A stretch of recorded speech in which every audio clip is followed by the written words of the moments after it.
face your journey. Same thing happening to everybody else. We in this together. Don't let hard sometimes separate you. We need each other. Don't let your mind separate you. God before us, we gon' leave the world against us, yeah. Things all around, about to come tumbling down, yeah. It's all in your word and we know it. We gon' be okay, as long as you're leading the way. See the clock's ticking fast, time is winding up, yeah. It's about to go boom and we know it, but we gon' be okay, yeah. As long as you're leading the way. Y'all made you work on Shabbat, welcome to the club.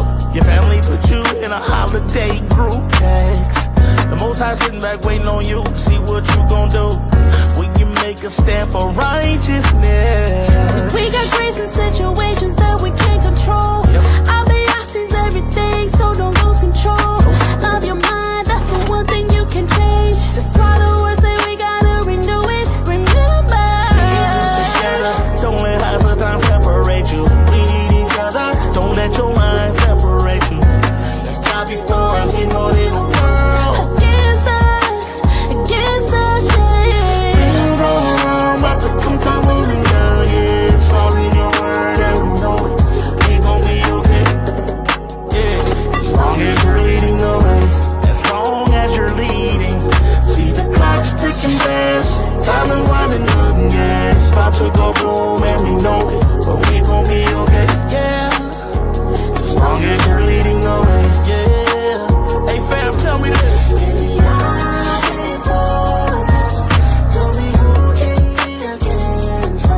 Yo, turn.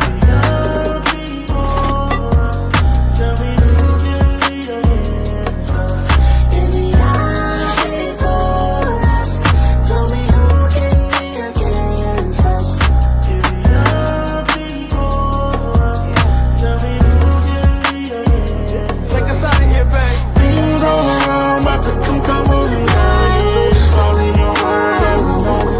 We gon' be okay, As long as you're as leading. long as you're leading the way. See the clock's ticking fast. See the clock's ticking fast, time is winding up, yeah. It's about to go boom and we know it, but we gon' be okay, As long as you're leading. as long as you're leading the way.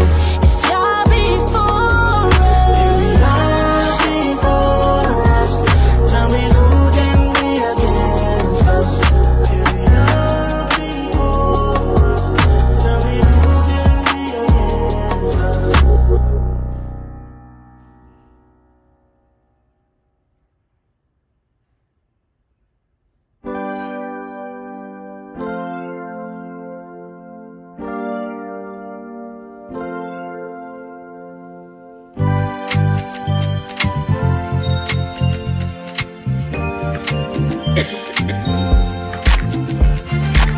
We serve a Yah who remembered His promise.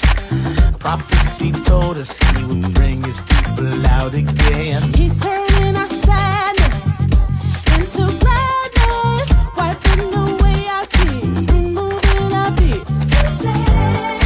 I'm gon' build you up again. Go get your tambourine. Get your tambourines. Get your praise back. This ain't the time for sitting down. Get off that shit. Get up on your feet. Get up on your feet.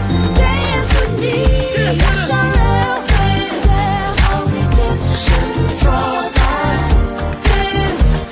You know you got God on your side. If you got the Ruach HaKodesh, And you're rolling with the best. Yahuwah, Yahusha, Yasharel, you pop. Sometimes it look real bad, like Jack Bad. Wanna kick your feet up, tilt your head. I'ma tell you how to beat it, defeat it. Put on the garment of praise, they can't believe it. I'm a 1-2 like a good soldier. Lean on the rock with it, that's your Hoosier. I'ma just dance, y'all be controller. Hold up, I'ma dust the devil off my shoulder. Hold up, got a victory, blow your chauffeur. Hold up, benediction on the beat, cha cha. Hold up, all the good to me, do a kata. No, this ain't wine, that's the living wine. Kata, dance. Our redemption draws nigh. Dance. You know you got God on your side. You got the Ruach HaKodesh, and you're rolling with the best. Yahuwah, Yahusha, Yasharel,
Let's dance. Right foot out, right foot in. Left foot out, left foot in. To the right, to the left. Jump back, jump forward. Now going around the world. That's right. Four corners of the earth. That's right. Jump back, jump forward. Going around the world. Let the Ruach HaKodesh stir you. Ruach HaKodesh. Let the Ruach HaKodesh stir you. We done. You ready?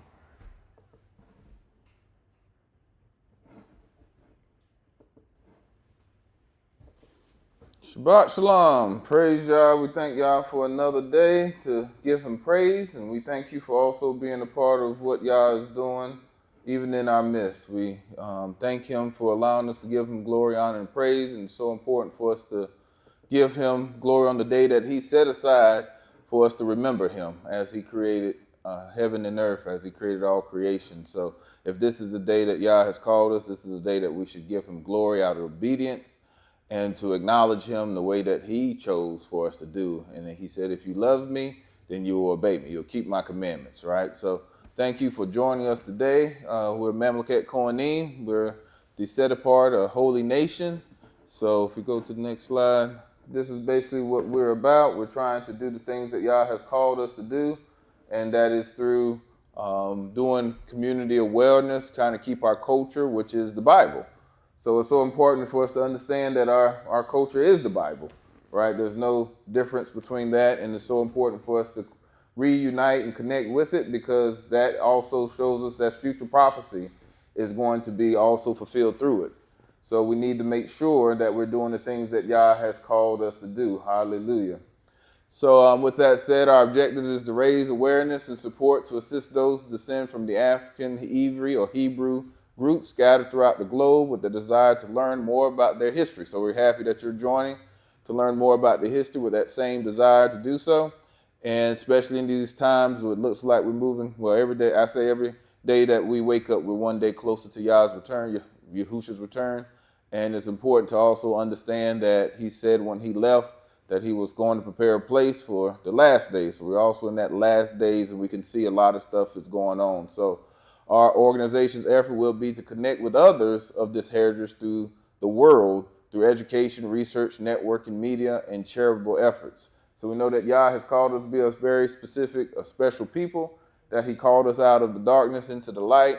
And not only did he call us, just for us to know who we are, it's most important to know who he is. So the life that we live must be in reflection to him. So you can see how the world tries to pull us into so much drama, our people, even here in America and also other places around the world. We always seem like we're the focus, but Yah has called us to be a kingdom of priests, not just live in any kind of way. We can see even in our media and our movies, when they're talking about black entertainment or African American, this is always doing with drugs and sex and, a lot of debauchery and things like that, mocking our people. What's the name? What's the black man that dressed up like a woman? Tyler Perry, talking about hallelujah, and stuff like that. We know that that is a mockery of who Yah is and who we are. So, it actually messes up our men, and, we basically take pride in those things, right? When we should be more humble and knowing that this is our way and our connection back to Yah is through him, and that we need to make sure that we have our life in line with him as we move forward. So this is our effort, right? It's part of our culture.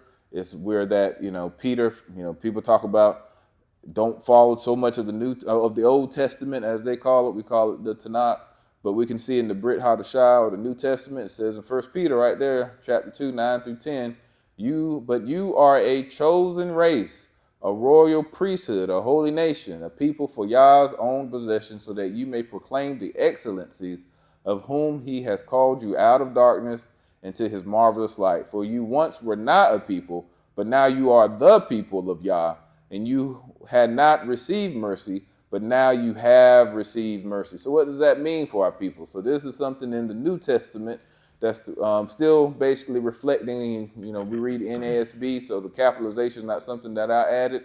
It actually reflects back to the earlier verse in Exodus, saying that we are the kingdom of priests, or the Mamlekhet Kohanim, and the holy nation, that Yah has called us before the mountain with Moses. So are we living those lives? Are we seeking him in these times? And it even says that Yahushua even said that, when you see these things happening, wars and rumors of war, lift up your head, for your redemption draweth nigh. But how do we know to lift up our head if we don't even know who we are, right? So he said even that you'll be sent as captives throughout all the world. So, what people after 70 AD, when the temple fell in Israel, what people were sent to the world, all throughout the world, as Yahushua told us, the Messiah. So hopefully we believe in the Messiah, and if we believe in him, we have to believe in his word. So this is a very important time. We definitely need to make sure that we understand and have confidence in knowing our past so we can move forward as a people, as the prophecy also told us to do so. All right, so next. We also have a website. Oh, if you click on that link, a website link there. So we have a website, and thank Yah for Brother Michael. He really helped us a lot to try to get us our website back up to date. We had a lot of updates and a lot of issues with it. And now, Yah allowed us to be blessed by him. Try to give my some kind of thank you. He wouldn't even accept it with the money or anything, just to make sure that we're back up and operational. So we still have some changes that we must do, but we're working on it. And so it's back up and running. So if you go to the resources tab, so if you go on the blog, you can see the old blog. So I'm gonna start putting more stuff here. I usually put it on Facebook, but I know Facebook sometimes has the algorithms and they have the shadow banning, so they'll block stuff. So I'll start putting it more here, and I'll basically just share that back onto our Facebook page and other areas. So that way you can go straight to the website and you can get without having to worry about being filtered out and all that kind of stuff, right? So, and then if you go to the Get Involved one, and then click on, see, the membership is not working, don't click on that one. But the projects that we're doing, we click on that one. So that still shows us the stuff that we've already done. Most of these projects already been completed. So I'll be updating some of these things just to show some of the pictures and stuff of how a lot of the money and things that you basically provide, support you provide, goes toward these things. So, we want to continue to do those things to help with solar power, to help with building wells and, extending wells, I should say, because it was already built, but we extended it so the well was dry. So, we do workshops and to continue to do. Thank you for the money to help and the support with helping with the people that's helping out with the, somebody just came to the door, don't know who that is, but that's helping out with stuff.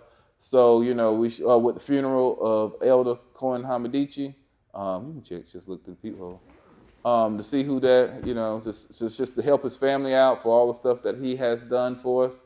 So we know that Yah is doing a lot in our midst. There's even more that's, we didn't even have time to put up there that people are helping out with. So we just ask you to continue to, support us, not only through the financial means, but also through the what do you call it? Even the help with the volunteer and things like that. So it's so important for us to do those things that Yah has called us to do. And we can tell it's much needed as we look around the world and know that, so much stuff is happening around us. So even here locally, we have started to help some of the nonprofits here, one of the nonprofits. So trying to do stuff to actually see the positive things that Yah has called us to do. So we just thank Yah for everything that he's doing and what he continues to do for our people. So, all right.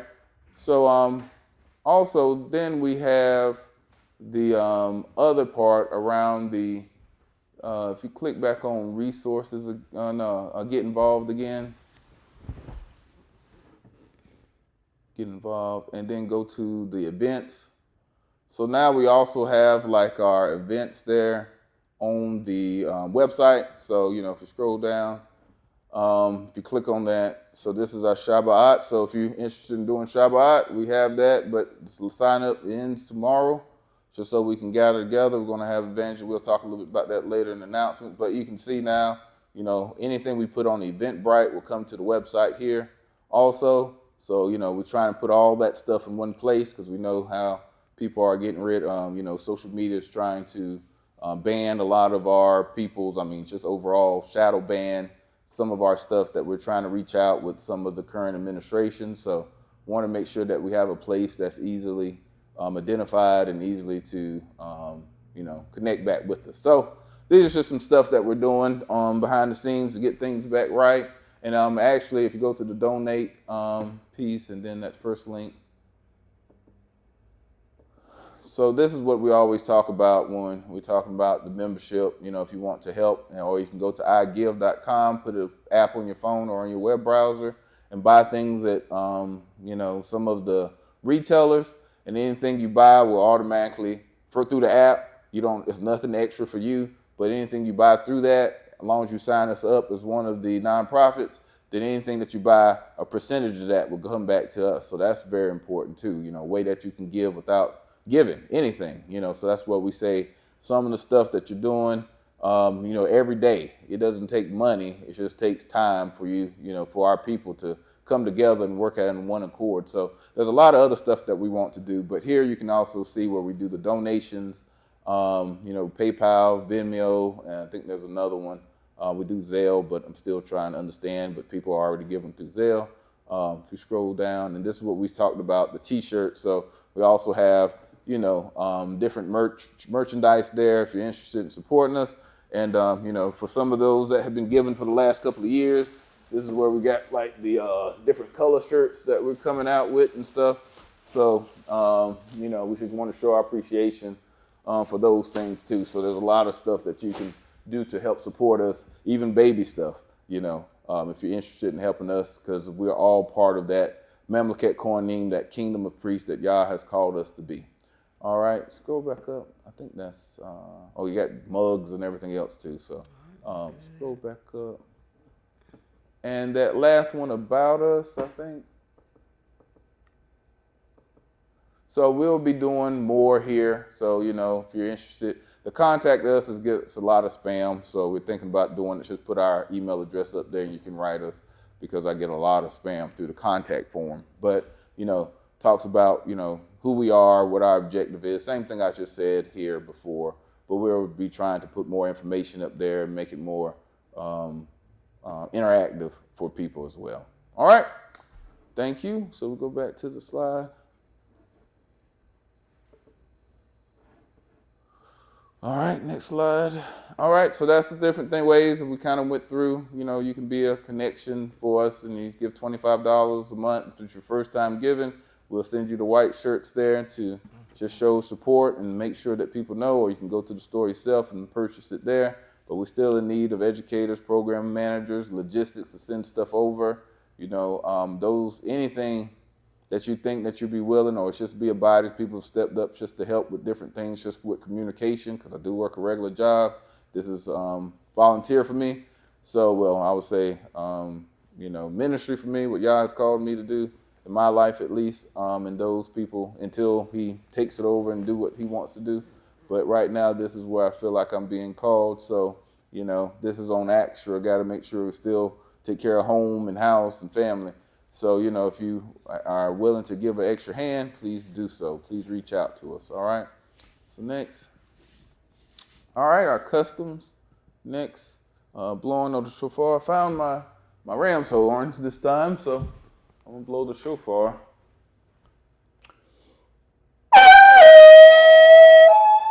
Whoa, hold on.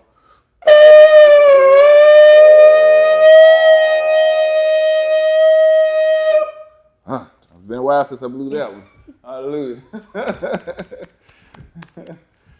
Hallelujah. So blow the shofar because it's supposed to be a sign of gathering, or even where the trumpet is, and or a sign of, alert of trying to wake people up, like, hey, something's coming, wake up. It's also a sign of gathering us together, or even a sign of war. So Yah said, when Yahushua comes back, it's going to be a sign of war, right? He's going to atone for his people. So it's very important for us to understand the meaning of our culture and what it means for us in the past and also going forward in prophecy in the future. All right, so next. All right, these are the words. So every culture has a language, so it's very important for us to understand that, especially as you go through different places in Africa and so forth. So, there's places there that actually have some of these names connected to, even like the tribes and stuff. And sometimes they don't even know because of the history that was lost through slavery and colonization. But it's very important for us to understand our language because, as we see stuff, as we're able to speak our language, especially ancient Hebrew. I know we have some more modern, but we'll talk a little bit about that today also. But it's very important for us to understand our language as well. There's also different versions of the language. Some of them more modern, even within some of what our people spoke, but there's even some ancient stuff that's, very similar to that people miss because, some of the ancient or earlier Hebrew, right, it changed a lot over time. So it's very close to some other Shemitic language. And even Hebrew is an Afro-Asiatic language. Afro as in African, Asia, Afro-Asiatic language, similar to Swahili, right? Swahili is spoke a lot about in Africa as well, and it's another Shemitic language, so spoke about in Africa. So, you can find some similarities among the different language. You can see how some people say shalom, as in more modern. Some people say shalom, based upon the ancient, and even our Ethiopian brother that came from the Amharic shows us, there they say salam, right? So it just shows you those different connections to bring us together, not to divide us. Some people get so caught up on certain things that ends up dividing us. But Yah said, people, as we're waking up, we're all coming together. And Yah's going to allow us to, get even a new language, even in the end. So, we shouldn't be as divisive, but, find ways to find commonality and unity, right? Because even like the Yiddish of today that's been spoken in Israel, that's a language that came later. But, a lot of people don't focus in on that, but they'll focus in on somebody's, some of the other, there's a difference between Lashon Kodesh and Lashawan Kodesh. And sometimes people even get that confused. So it's important for us to understand, just from a historical standpoint, because they have artifacts that have, ancient Hebrew or Paleo and different types of Hebrew as well. Or even, I should have put it in there, our Ewe, or Eve, Sister Sarum, she actually put some of the, I just saw it this morning, she put some of the Ewe language in AI and asked if it was ancient Hebrew, how close it was, and it was very close to being, AI said it was very close to ancient Hebrew. So not trying to put a dependency on AI, but I think we have to also be careful with that.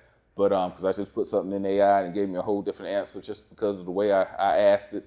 Not that I use AI, it's just Google now, our phones, everything has AI, and there's a reason for that. So, I used to be working that field, that area of AI and stuff before I came to my recent job. So I know there's a lot of stuff that people don't know about that's a little even scary to me. But we know the Bible is true, and it's amazing how Revelation talks about marks of the beast and stuff like that, well before even electricity was invented. So, but it's important for us to know our language even moving forward. All right, so next. All right, so we're going to have prayer and scripture. All right, so I'm going to go to, let me see, I'll go to Isaiah. That'd be good. Isaiah, no, let's go to Zephaniah. That might be even better. Yeah, let's go to Zephaniah. I read this before, but I didn't read the beginning part, so.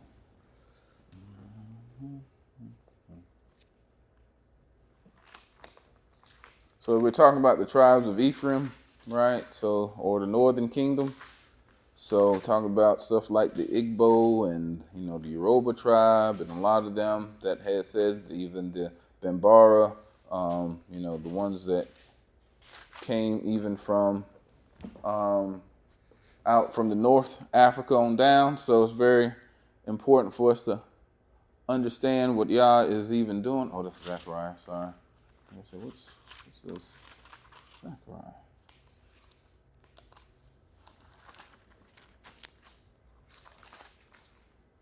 All right, here we go. All right, let me see. So Zephaniah 3, we'll just read the part that talks about, we'll read 3:1. Woe to her who is rebellious and defiled the tyrannical city. She heeded no voice, she accepted no instruction. She did not trust in Yahuwah. She did not draw near to her Yah. Her princes within her are roaring lions. Her judges are wolves in evening. They leave nothing for the morning. Her prophets are reckless, treacherous men. Her priests have profaned the sanctuary. They have done violence to the law. Yahuwah is righteous within her. He will do no injustice. Every morning he brings his justice to light. He does not fail, but the unjust knows no shame. I have cut off nations. Their corner towers are in ruins. I have made their streets desolate, with no one passing by. Their cities are laid waste, without a man, without an inhabitant. I said, surely you will revere me, accept my instruction, so her dwelling would not be cut off, according to all that I have appointed concerning her. But they were eager to corrupt all their deeds. Therefore wait for me, declares Yahuwah, for the day when I rise up as a witness. Indeed, my decision is to gather nations, to assemble kingdoms, and to pour out on them my indignation, all my burning anger, for all the earth will be devoured by the fire of my zeal. For then I will give to the people's purified lips, that all of them may call on the name of Yahuwah, to serve him shoulder to shoulder, from beyond the rivers of Ethiopia. My worshiper, my dispersed ones, will bring my offerings, and in that day you will feel no shame, because of all your deeds, by which you have rebelled against me. For then I will remove from your midst your proud, your exalting ones, and you will never again be haughty on my holy mountain. Hallelujah. So talks about bringing over from the rivers of Cush or Ethiopia in Africa. So we can see how that's important. So let us pray.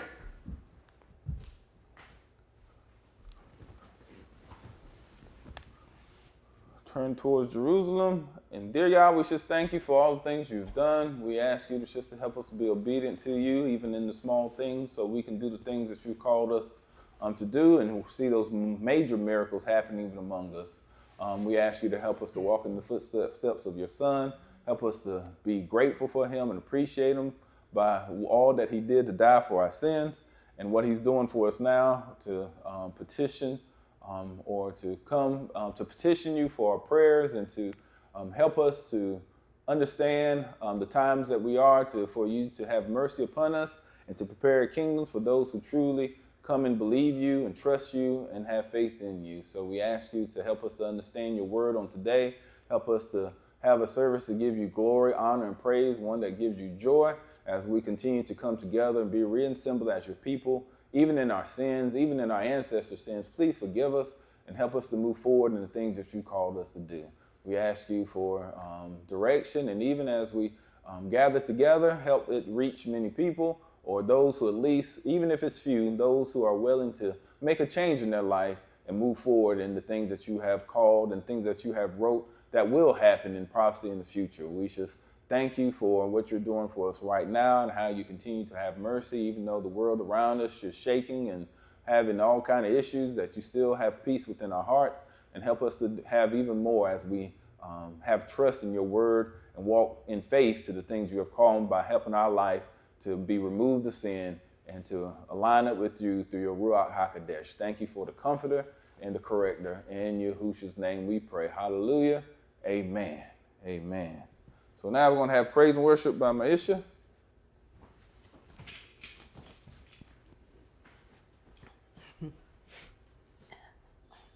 Yah, prepare me to be a sanctuary, pure and holy, tried and true,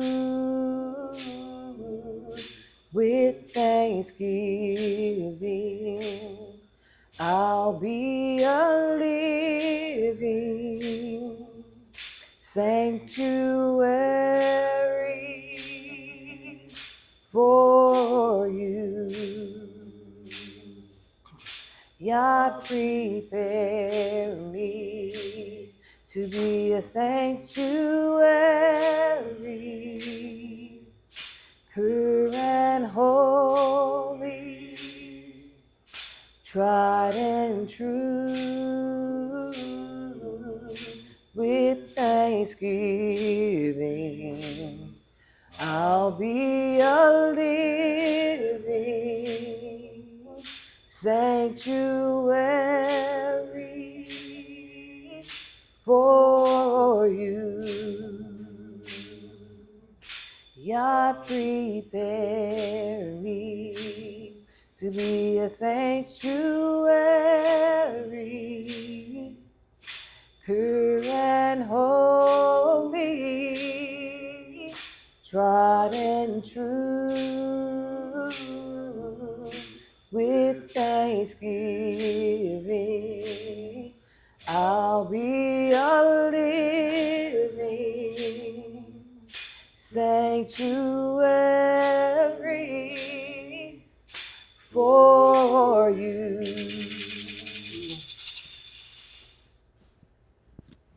Hallelujah. Definitely want to be that. Praise Yah. All right. So next. So the announcements, we have our Shabbat coming up next weekend on June 8th, Sunday. We'll have it here in Raleigh. So if you're interested in being a part, it's free. We'll have some food. And we also plan on doing like an evangelism kind of workshop, you know, as a lot of people question and ask about who we are and, you know, why do we do the things that we do. We want to make sure that we're able to give a proper defense or, you know, help them to understand. It's not even about defending. It's just who we are, to let people know and acknowledge even our family. So, you know, we'll go through a couple of subjects there. And then also we'll have a small prayer service because we know a lot of people are going through with different things going on in their body, so, or even around them, or, you know, different challenges. So we know that the Spirit of Yah, the Ruach HaKodesh, is here for our comfort and counseling, and He empowered our, you know, our people, you know, the disciples during the time in the upper room to empower them to preach and to reach the masses. So we want to also pray that Yah empowers us to do the same. All right. So go to either the website or, like I said, to Eventbrite and sign up by tomorrow, just so we'll have a good count. And we have, you know, I think we have close to 20 right now. So we still got like 20 positions, but after that, you know, it seems sometimes they fill up fast. So after 40, that's just the capacity of the room. We can't go any farther than that. So, all right. And then we have the Savannah Conference that's coming up, and that's B'nai Israel and the African Israelite Justice Foundation. So we're planning on, at least me and my family, plan on going to the Savannah Conference and to learn more. They're going to be talking about the Black Portuguese and some of the things that's going on, which we will also relate to some of the stuff even today. So if you go to the next one. So this is the same conference. You can see there, they're having Shabbat sunrise at Tybee Island. So they're mentioning some of the Gullah Geechee stuff. Tour of historic Savannah, music performances, you can see that on the right, civil rights seminar, and a fellowship meal. And they have the hotels there if you're interested in doing that, or, you know, if you're part of, you know, some of the stuff that we're here locally doing, just reach out to me too, because I get a discount on some, big discount on some hotels too. So not those hotels though. But then Savannah Israelite Conference, so this is part of that same conference. You see Truth Music, and these are the people that's going to be coming. And we played Asap and Leah's song, the one that's on the right with the black on. That was their song in the beginning. They actually sung with some of the people that's actually there as well.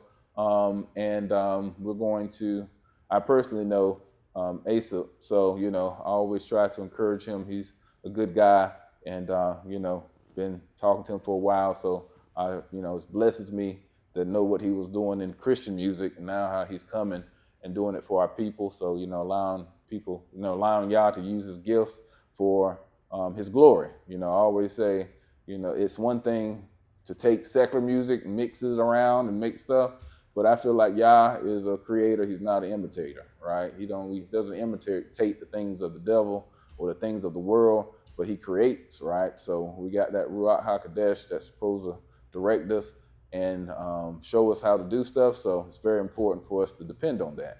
right? So, there's a lot of worldly music, and sometimes even the worldly music will take from the church, or singers from the church or Christian music, and turn into a worldly song. So, I'm like, we shouldn't do the opposite, right? We should be the ones that drive things forward, and not just trying to catch people's ears, but catch people's souls. Hallelujah. All right, so if you're interested in doing that, that's important to come be a part of that and learn more about our culture as well. Especially, there was a lot of Black Portuguese, as I've told y'all before. I think my great-great-grandfather found out was a Black Portuguese that actually came to here in North Carolina. And there's other Black Portuguese I'm finding out just talking to people in my local area where where he was from.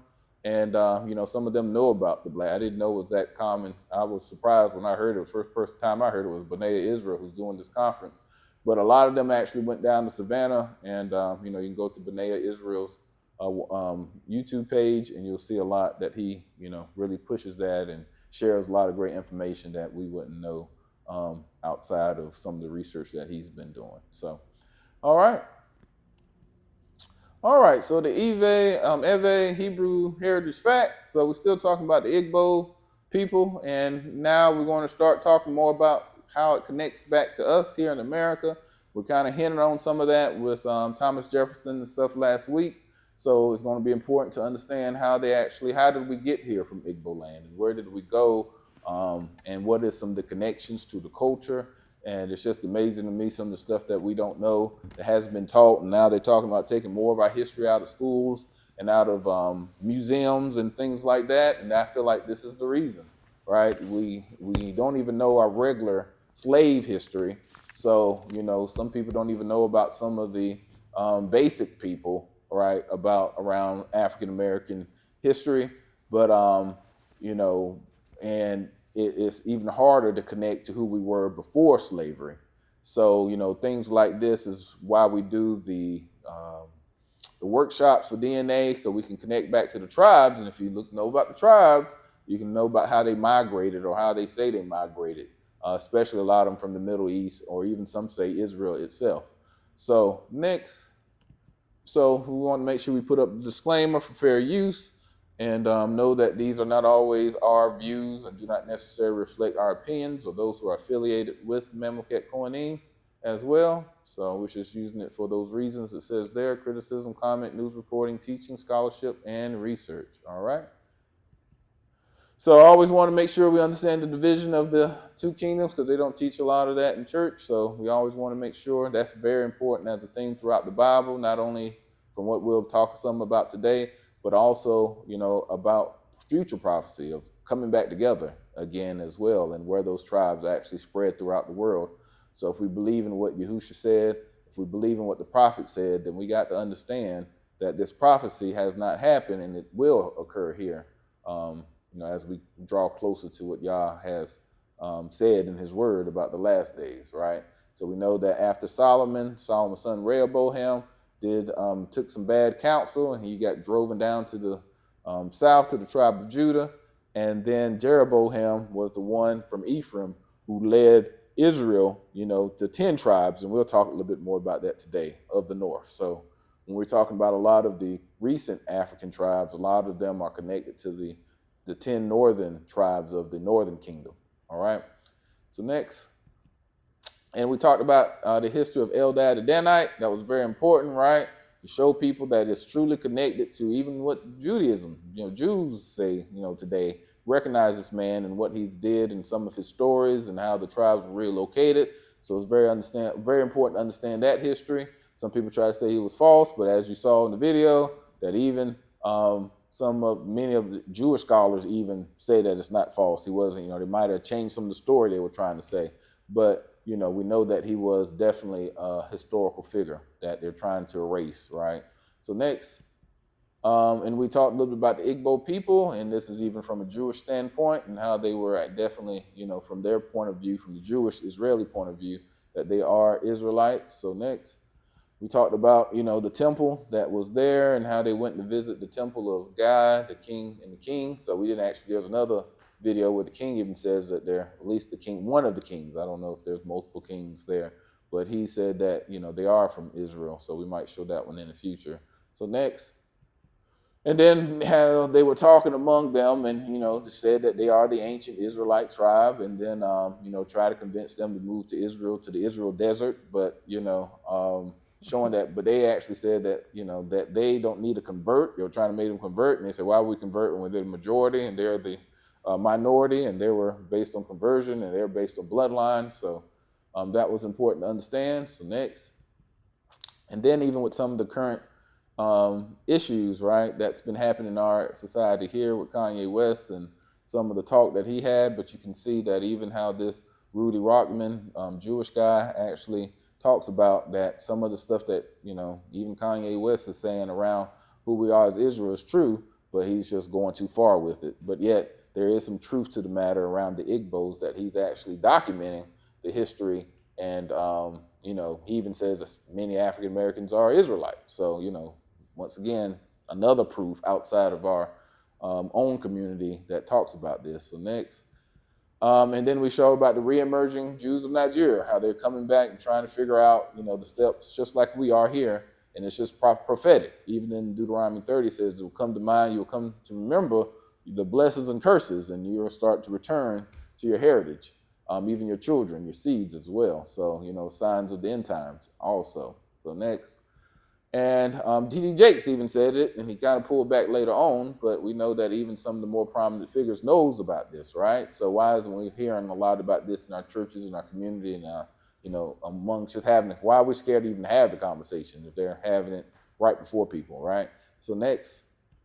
And then we talked about some of the history and the migrations and some of the connections there with the Igbo, with the Will, son of Yah. He's always a great resource to use. So, he does a lot of good go through a lot of documentation and show evidence of it. So next. And today we'll be showing about, this is one of the more popular ones that kind of started at the very beginning, but this is Harry Rosenberg, and he talks a lot about the Igbo and the Limba, and how they are Israelites and how that connects back to us as well. So we'll play that. And then after that one, we'll play another. She's a French historian, and she actually wrote the book about the, the Jews of Africa, I think that's the name of it. No, the Black Jews of Africa. Mm-hmm. And they're going to interview her, and it's going to be an Igbo guy that's going to interview her, and he's going to have a discussion and talk about some of the things there and hear what she says, right? We're not going to play the whole thing, but we're going to hear what she says about the connection of a lot of the stuff that's going on today. And this was from, does it have a date up there? 3 years ago, right? So, why this is not in our communities and why we don't know about this is shocking to me. But I think there's a reason. I think there's a group of people who don't want it within our community, and some of them are in our community, and they're trying to stop some of this information from going forward. So, you got to make sure you know who you're listening to. Even in your churches or even in your assemblies or wherever you go in your schools, you better make sure you fact check people and, try to question them, especially people who are paid to serve and to do the thing that Yah has called them to do, right? That they claim to be a servant. So why aren't they, why can't you ask them about stuff, right? Why do you don't feel comfortable? I know a lot of people coming to me from a lot of different Christian churches, and they want to ask me tons of questions. And I'm like, did you ask your pastor? Did you ask your minister? No, I can't ask that. Like, why? You pay tithes, you actually, support the person that you say is a spiritual leader. They should be able to answer something, or at least say, I don't know, and I'm going to go get some help, right? Send some deacon or some minister or somebody to go find out about this, just like I had to do myself. Even though I was trying to disprove it, I disproved myself. So, it's very important for us to do that. But she will hear from a doctor, Edith Bruder, has no, skin in the game. She's not, partial. I don't think she's Jewish, and she's not African. And you can see that just by looking at her. So she's basically going to say what she's doing by her research, right? And then next, we're going to talk a little bit about Aldo Equiano, and he was basically somebody who was Igbo that was captured, and then he was later freed, and he wrote a book, and he said that a lot of the customs that the Israelites did were connected, from the Bible, was connected to the Igbo people.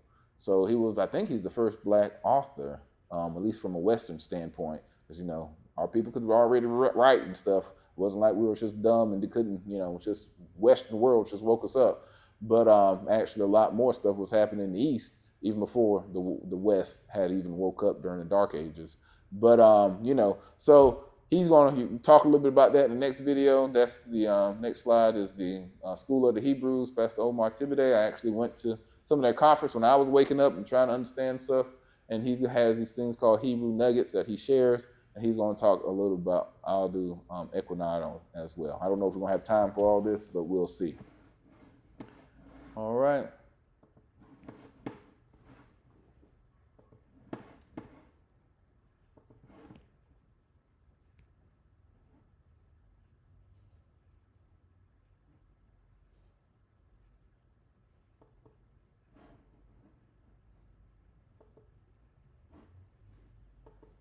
And I'd like to now bring up another interesting place that you're finding descendants of the Israelites, but may not necessarily be from the 10 tribes, but will also play a role. And it shouldn't be overlooked. It's a very serious scenario. Is in Africa. Stop it. So you can see he start off talking about how serious is the scenario. He's talking about the last days, right? So I know we played him before when we talked about I-24 News, and still hear some kind of noise.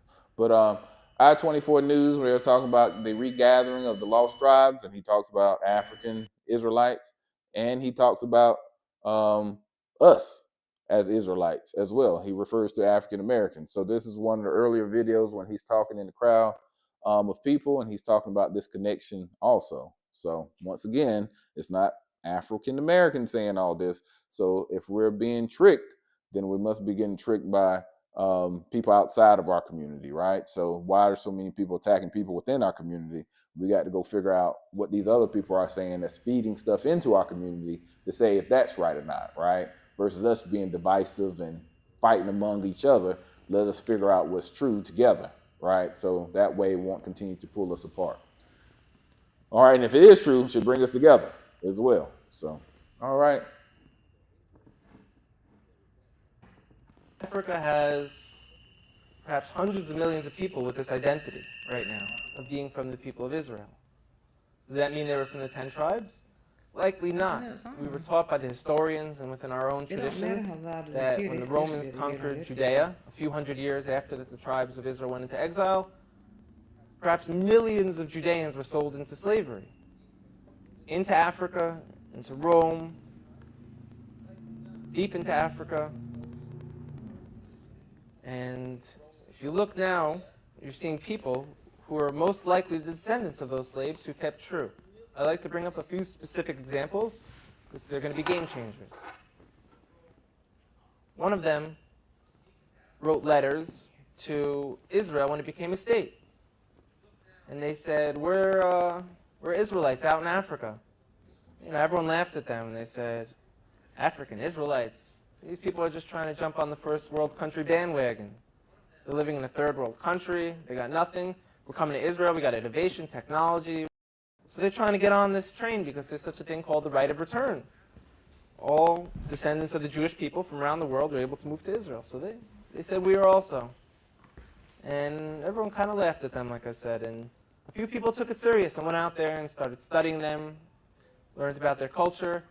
And a professor from Duke University went out there and did DNA testing on them. And he showed not only do they share Semitic genes from people who were in Yemen and back to the Middle East, these gentlemen, a large percent of them, have the Y chromosome to be Kohanim, to be priests. Now, if anyone who doesn't know, a priest is a specific family clan of the nation of Israel. So, I don't know, we got some feedback going on. We're not sure what exactly is happening, but hopefully you're not hearing too much of it there. But he's basically said that Duke University, that's here in North Carolina, I'm in North Carolina, that they did a test and they found out these Limba people were priests, you know, based upon the current standard of what they consider to be priests. So, you know, why are we hearing that, right? Right here in North Carolina, especially if you're in this area. But this is Duke University, right? That plays basketball, wins championships, but yet the average African American knows about Duke University from the basketball team in the university, but why don't we know about the history that's coming about African Americans from these schools? And they're not the only ones. I mean, a lot of the Ivy League schools also talk about us being talk about the African Israelites. And we know that if you connect West Africa to the Bible, then you know that the African Americans that come from Africa, because we start off African American, right? Shows where we came from, Africa. So do we know where we came from? So that's the reason why we do the genealogy and DNA stuff as well, just so we can understand the tribes we come from. And those are the tribes that they're talking about in these things that come from Israel, at least from the Middle East. All right. So you can hear it straight from him, right? So he's just talking about the Limba, and he's going to talk a little bit about Igbo if he already didn't when I was helping with some of the technical things. But then he's going to go in more and talk about African Americans. All right. So. Come from Aaron, the brother of Moses, who was the first priest. And anyone descended from Aaron has the status title priest. And we found that these men in this village in South Africa called Lemba, L-E-M-B-A, carry this genetic marker to let us know that they share the same as from the Sephardic and the Ashkenaz and the population of the people in Israel today. They share the same exact DNA marker. That's mind-blowing. So everyone kind of got humbled a little bit, who laughed at them and said, now what? Now what do we do about this? This could have tremendous implications. Another area in Africa you have something big happening is in Nigeria. You have the Igbo people, or Igbo, pronounced either way. There's 40 million of them, also Christians, like I spoke about before, how that could happen to the children of Israel very easily. But also a lot of them are now coming out and converting back or adopting the rules of the Torah without all the paganism that they've been practicing for hundreds of years. There's been books written about it from scholars in Nigeria, from scholars from the Jewish people. And where it gets interesting is, in America, there was a slave trade.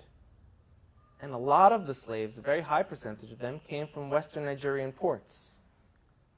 And in America today, you see a very large movement of African Americans who say that they're the real chosen people, that they're the children of Israel, they're the Judeans.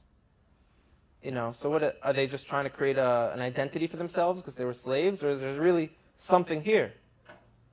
And the answer is, most likely there is something there. And most likely, maybe that they were the original Israelites, and maybe that the Jewish people today, who are white, Caucasian people, came in a little bit later on. We know that some of the greatest sages of the transmission of the Torah.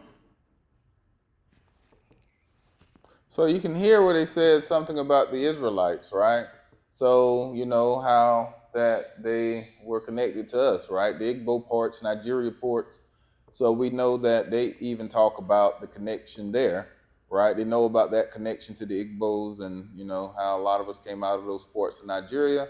And he even said that we might have been the original ones, right? He's weighing that we were the original Israelites based upon the bloodline, and not the modern day ones that came based upon conversion, based upon Judaism.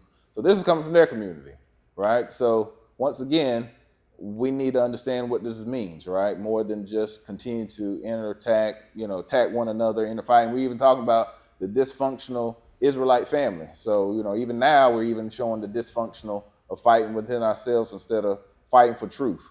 We're fighting against each other and not even looking for truth, not even doing DNA tests or trying to figure out what great-great-great-grandma told you, right, about your family, to see where it actually connects us back to Africa, or even black Portuguese to Portugal or Spain, right, to other places, to Britain. I got black Brits, didn't even know about the black Brits. So I found out black Brits are waking up, found out that they were there long before slavery even in Britain. So, where does why is this information so hard to find? And why did it seem like other communities know about us more than we know about ourselves? So, this is a wake-up call for our people, scholars, researchers. Some of them know it, right? And they've been paid not to teach this stuff to our community. So like I said, you got to be careful when you go to certain people that especially political, that have like black blue boule, like what are they doing? Why aren't they're supposed to be those people that's supposed to be like the more elite of our community? Are they actually ones that's gatekeepers to the information instead of those who are sharing? We can see TD Jakes know about it. Why don't you know about it, right? So it's very important to understand these things that's coming from these communities, especially as we are kind of like sitting ducks. We're just sitting there not knowing what's happening, and all these things and laws are being changed around us here in America, or even, things are happening around the world. And there's a lot of stuff happening, and I'm not going to go into all that because, I find that people always say it's conspiracy theory, and, it's actually written out right there where you can just read it. So how is a conspiracy theory? But people like to say that because they want to push back, right? They don't want to get out of the comfort of their mind to go and research and be accountable on their own. So they rather say that's not true, even though they can't prove what is truth, right? So it's one thing to say that's not truth because there's another thing to say that's not true and not have no reason to say it's not true, or tell me what is the truth, what is the right way. If we're not from Israel, where are we from? We got, 3 sons that got off the boat with Noah. Which one? If you say we're of Ham, show me how we're connected to Ham, right? Through the Bible and through our own traditions. If you say we're Shem, show me how. That's what we're doing here, right? So we know that Israelites actually came through the son of Shem, right? And he married within him. So it's very important to understand that, right? And that's straight in the Bible, which we'll even go through today. So, all right. We're converts from Rome. You have a man named Unclus who wrote a commentary on the Torah, unprecedented, that we still learn today. He was a convert. Some of the largest pillars on the transmission today were Roman converts. So here we are, we're Caucasian Jewish people, and now you have people in Africa saying that they're the real people of Israel. It can't be ruled out at all. We know they were sold into slavery. We know now that they're fulfilling prophecies by saying, we're coming back.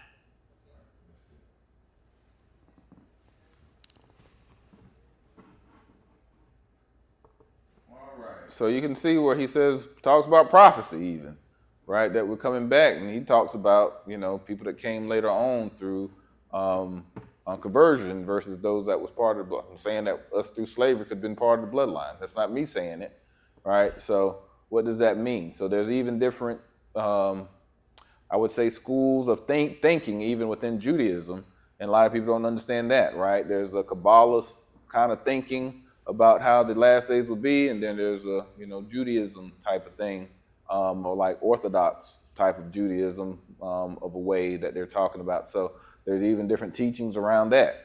Some of them feel like we're going to be, like the lost tribes of 10, going to be the ones that wake up to help save, the good Jews versus the bad Jews, right? Like, what does that mean? From their point of view, not from mine. This is what's being taught in their community. So it's very important for us to even understand and have ear to understand, how does that affect us? And even with these negotiation and politics, what does that mean, right? And who's the ones that's negotiating? What's their history? And why, there's this footprint within our culture of other cultures being connected to us. Why is that? So, we got historians, if you want to go reach out to some of them at universities and stuff to talk about African and Black history. So, what is their take on these things, right? So, being quiet also shows that we're not actually trying to stand up for our people. We're just trying to make money. And that's just not just the pastors and preachers. I'm talking about historians and researchers and all these people that come and speak at these different gatherings for, Black community gatherings. So, like, where their stance is on this, right? And why they're not vocalizing it, especially right now when other people in Israel are vocalizing this and saying it's a very important time. So, all right. So the next one is from Dr. Edith Brewer, and hopefully continue to get some of the background noise. We're trying to figure out where it's coming from. But sometimes the software we use is always doing something strange. So please forgive that. So just going to play the next one here. And we're going to skip over a little bit, the intro at the beginning.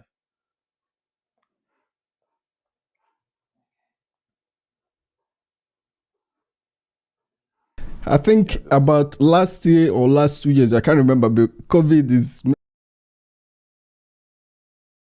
about Pan-Africanism. And the purpose is to plant seeds of unity and inspiration among Africans, both at home and in the diaspora. I believe we have come to the stage where our continent is more vulnerable than ever, and it's up to us to decide our fate moving forward. What we will come to realize, I hope, is that we're so much more alike than we're different. And this show is just a small contribution to the public discourse that is going on in Africa right now. My name is Soshima Iro, and this is the Pan-African Experience. On today's episode, I'm going to be having a conversation with Dr. Edith Bruder. Edith Bruder is a French anthropologist who has an academic multidisciplinary background.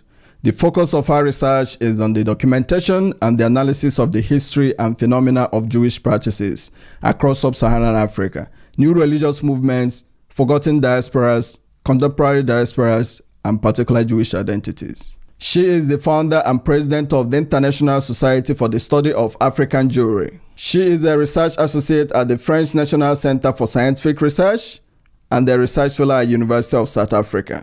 She is the author of Black Jews of Africa, History, Religion, Identity. She is the editor of Jews from Elsewhere, Forgotten Diasporas, Contemporary Diasporas, and Particular Jewish Identities.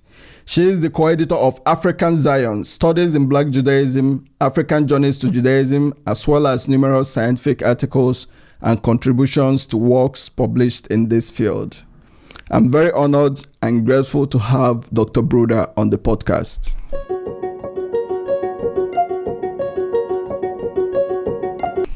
Dr. Edith Bruder, welcome to the Pan-African Experience. I thank you for your invitation, and I am delighted with your interest in this topic, in the topic of African Judaism. Yes, I mean, you have traveled across Africa, in the course of your study, in studying Black Jews of Africa. I mean, this requires a great deal of dedication. I was wondering what motivated you to embark on this quest in the first place. It's a very fascinating story. In my home in Paris in 21, I switched on French TV, and then I saw on the screen Professor Mativa, who was the leader of the South Africa Lamba tribe, with a Jewish skull cap on his head and a Jewish cloak covering his shoulders. And he was explaining that his people were one of the lost tribes of Israel. I'm going to quote him because it's very interesting. He said, "The Lamba are Jews. We are the descendants of Abraham, Isaac, Jacob, and the rest of them all. Those are our blood relatives. We came from the Israelites. We came from Sena. We crossed the sea, and we made iron and gold and pottery as we came down through Africa." End of the quotation. It must be said that the Lamba's distinctive cultural elements, their traditions, their saga of origins, their food taboos, their ritual slaughter of animals, their circumcision rites, and their endogamy clearly suggested that they could be of Hebrew descent. It seems that ethnographers and missionaries from the early 20th century propagated the idea of an Hebrew descent of the Lamba. And they did so in placing emphasis on their differences from groups among whom they lived. Of course, as you can imagine, I was deeply intrigued by the issue. Who could think of lost Jewish tribes in Africa? Would there be other unsuspected Jewish claimants in the continent? Had the mythic image of the Beta Israel, the so-called Falasha, as the lost tribe of Dan in Ethiopia, had this mythic image produced echoes throughout Africa? If such people existed, their stories deserve to be told not only to satisfy my curiosity, but also to fill in some of the gaps of our understanding of the penetration of Jewish ideas in Africa.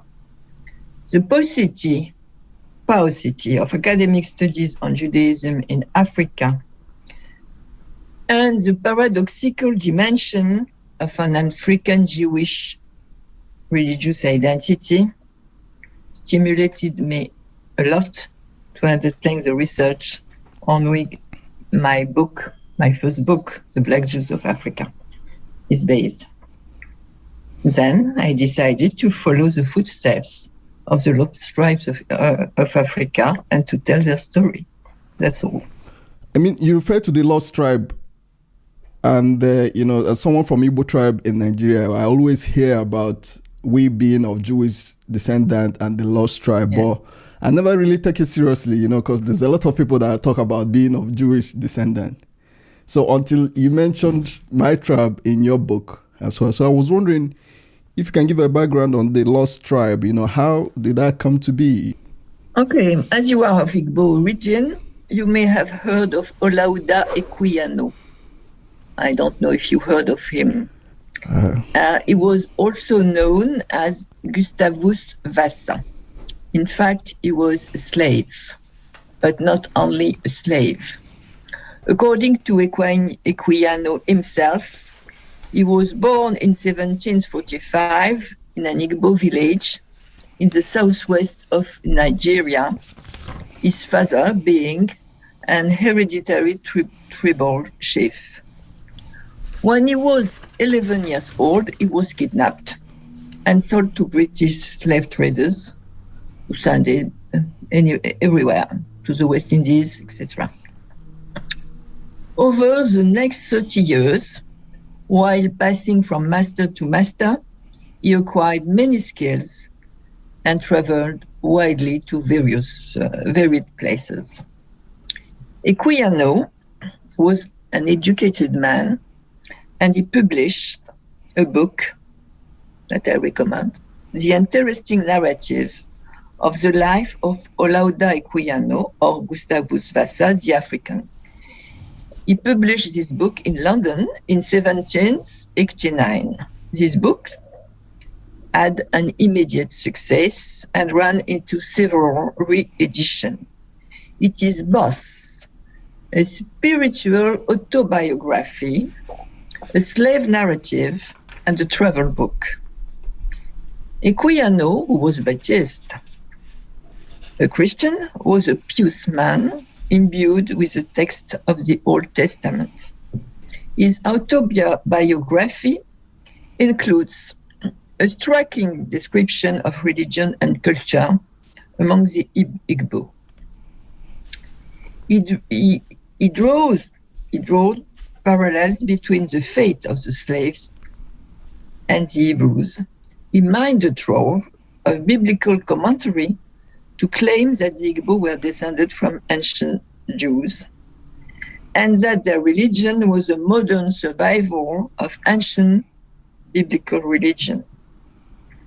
Equiano's book spread in Nigeria and elsewhere. The idea that the Igbo, and why not other Africans, people, could descend from the lost tribe. It must be said that the exodus and the recognition of the Ethiopian Jews, identified as the lost tribe of Dan in the 1980s and the 1990s, have led to an interest in such development and in the development of similar lost tribes identity in other parts of Africa. Has there been established how the tribe got lost, where the in the lineage where there was a breakaway, or trying to trace back? Has it been established? In the state of research, in the current. Just want to let y'all know the echo is not coming from us. That's from the video. So just want to let you know, my wife, she's found out the software was having problems. She fixed it. So if you hear something that's coming from the video, but it's very interesting as you hear a lot of the stuff that she's saying, right, about the connection of the Igbo people and the people that came and how she figured out the research and how she, came about doing this is very interesting, right? So, even people in other countries are hearing about this at a scholarly standpoint, but it's not coming down to us, right? So when you hear somebody, even though I don't agree with what they're doing, they're out on sidewalks and yelling at people and screaming, but they're actually in a good part is waking us up to look at the research, right? If they weren't out there, some of the stuff to say is not right, some of the stuff to say it is right, but unless something provoked us to actually go, like me, one of my youth actually of the church were caught up in a Hebrew Israelite camp, they call them. And he was just on the online part, and he challenged me with some stuff when I was in seminary, and it made me go down and look into it deeper, right? So it's like, even in the midst of what is happening, it's like something is, y'all is trying to get our attention to look deeper.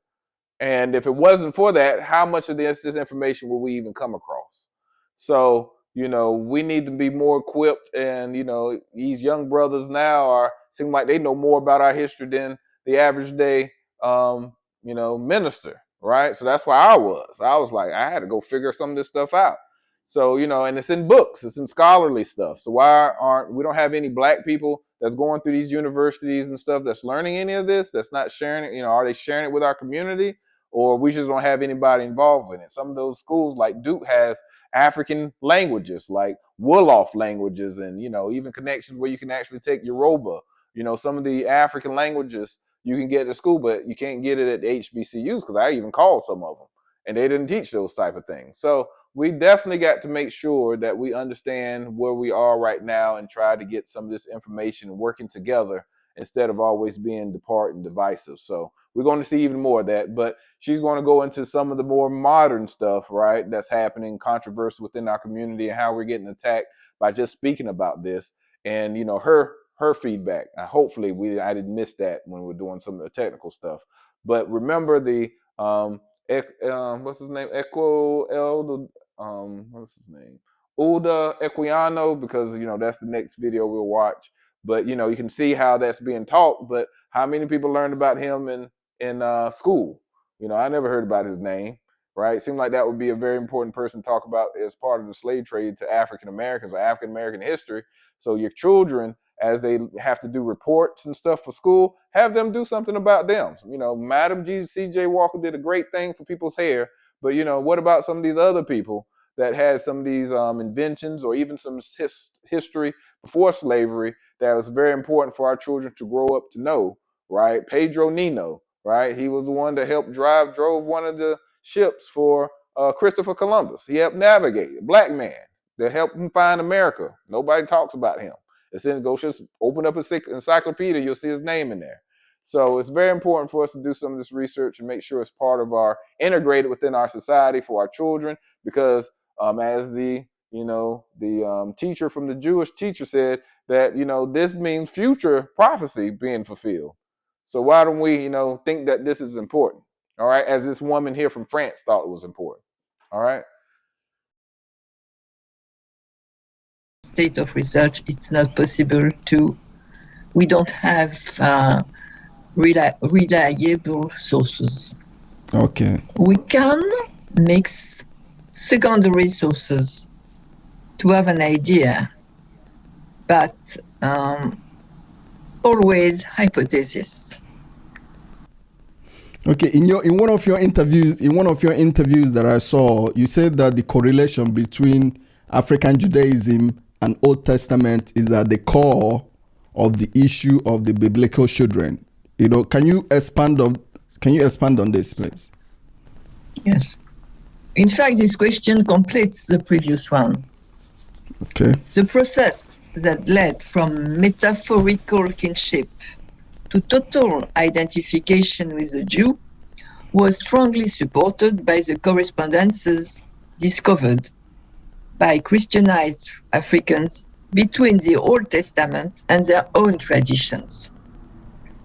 Rituals and rules and rules found scattered throughout much of the Old Testament are connected with the nearly universal taboos on food, birth, blood, and death, and they have counterparts in African usages. They were rediscovered, sometimes modified, in multivalent forms by African peoples. African authors from various African countries, such as Kwesi Dixon in Ghana, or John Beatty in Kenya, or Emmanuel Idowu in Nigeria, or Samuel Kibicho in Kenya, demonstrated the monotheistic nature of African religions. This is very important. And the same concept of creation ex nihilo reported all over Africa.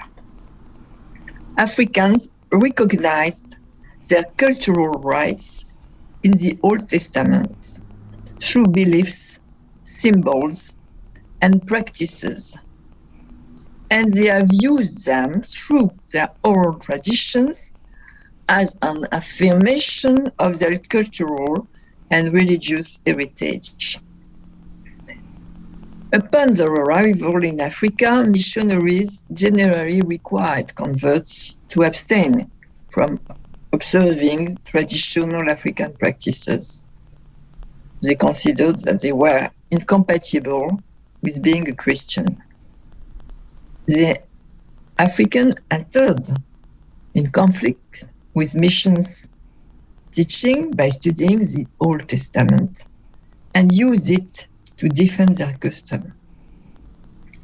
The early founders of the Judaism movements spent long periods studying the Bible, and they discovered a biblical basis for the defense of their customs. They did not want to imitate the practices of the mission churches. They turned to the Bible, from where they identified the teaching and practices and which are observed to the present. This was their spiritual and political position. Okay. Well, okay, that's very interesting. That's very interesting.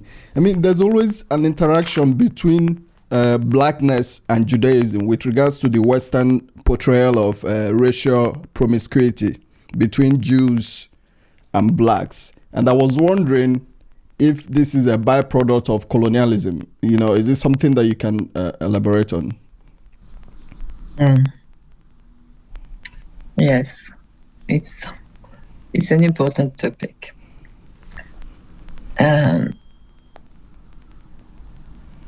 Blackness as a common denominator of the inferiority of Africans as well as Jews has a long history in Western culture, long before colonialism. The Roman historian Tacitus in the first century, in his criticism of the Jews and their customs, presents them as wallowing in superstition, sexually promiscuous and indolent. That is exactly the same characteristics that were assigned to the Africans. What was seen as the physical ugliness of the Jews, long nose, flat feet, and hairy body, were merely considered as a component of their blackness. As early as the 13th century, an expression of religious and ethnical hostilities toward Africans and Jews is represented in the overlap of Jew and black, in the representation of Judas treason, where Judas is black. Judah is black in this representation. Jewish ancient writings already mentioned the Jewish appropriation of this self-image. The Jews incorporated this image of themselves as blacks. 17th century English travelers renewed the accepted stereotypes of Jewish racial otherness, including the belief that Jews were black-skinned. In the 17th century, a certain William Brereton noted his impression of the Jews in the synagogue of.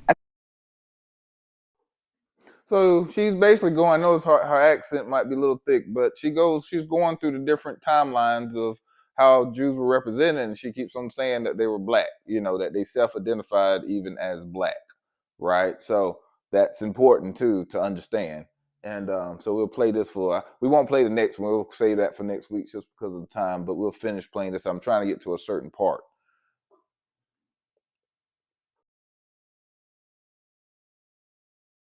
Amsterdam, I'm going to quote him.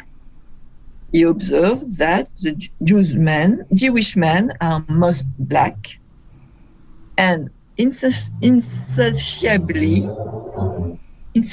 given unto women. For the 18th and 19th century scientists, the blackness of the Jews was not only a mark of racial inferiority, but also the external manifestation of a disease. A Bavarian writer, Johann Pösl, who visited Vienna in the 18th century, described the Viennese Jew as suffering from Jewishness, which means blackness. Thus, the racial promiscuity of Jews and Africans became commonplace in the 19th century and came to be adopted as such by some 20th century anthropologists, which declared on occasion that Jews were black. One can say that racialism could represent a more or less secularized version of the religious views and stereotypes of Jews and Africans. Hope that I have answered your question. Yes. This is a very, I have to say, talking about Jewishness or Judaism with regards to black people, can also be controversial sometimes, and I have a question on that at a later stage in this interview. But I was wondering if the early, ethnographers or the current ones like you, or the researchers working in this field have been able to find out if all the Jews of Africa are of common ancestry. Because I recently sent out my DNA to 23andMe. I'm not quite sure how accurate that will be, just to find out what I can see, as part of an episode for this podcast. So I was wondering if, Jews of Africa are of common ancestry.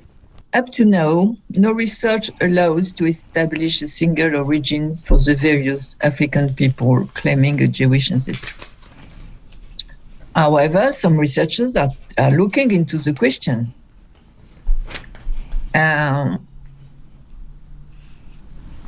It's not possible to go into details, but I can tell you that there are some recent Western hypotheses supported by a professor of African history at the University of Beirut in Germany. His name is Dirk Lange.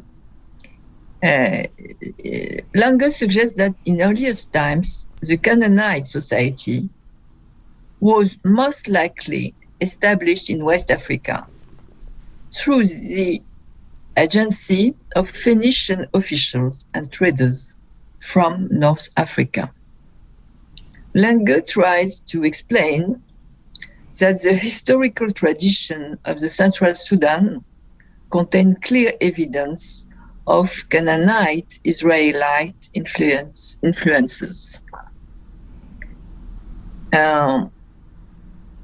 He suggests that the existence of early trans-Saharan contacts reach back to the pre-Roman period, and he supports his suggestion by written records, oral tradition, and cult dramatic performances. But it's difficult to say more in the current state of research. In another question, I will tell you about more about DNA. Okay. So, with regards to theories of Afrocentrism, and with regards to the possible appropriation of Jewish history by Africans, because like I told you, I always hear, this group will say, "Oh, we are Jewish ancestry." Igbo people will say we are Jewish ancestry. We have a prominent Igbo activist, Mazen Nnamdi Kanu. I'm not sure if you're aware of him. He often goes to Israel and wears the cap and wears the skull cap. Yeah, wears the skull cap. So he's claiming the Jewish ancestry. So it would be great if you would talk about the notion that Africans are the true Jewish race. Hebrew people. Yes. Let's say some words about Afrocentrism firstly. Okay.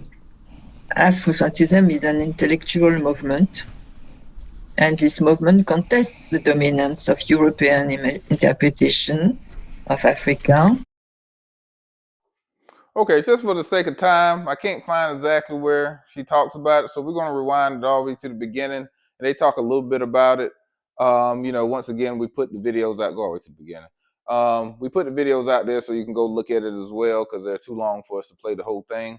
But my wife has just put it at the very beginning, where they're going to talk a little bit about Nick Cannon and some of the stuff that had happened a couple of years ago when he said that black people were Jews, right? And a lot of people don't know that his I think his grandfather was actually considered to be a Sephardic Jew way back then, and he does have some heritage here in North Carolina too. So, but we'll play this at the beginning just for the sake of time. I think about last year or last 2 years, I can't remember, but COVID is making everyone lose track of time. There's a TV presenter in America called Nick Cannon. I'm not sure if you've heard of him. No. Okay, no, so I don't. I would like to know who he is. Okay, he used to present America Got Talent, like a TV show, but he also hosts a podcast where he talked about Semitism, and he said that he said something that got him in trouble. You can still hear me, okay? Mm? Okay, he said something that got him into trouble, that he lost a lot of jobs, and he said that the original Semitic people are Africans, are black people, and that was considered anti-Semitic.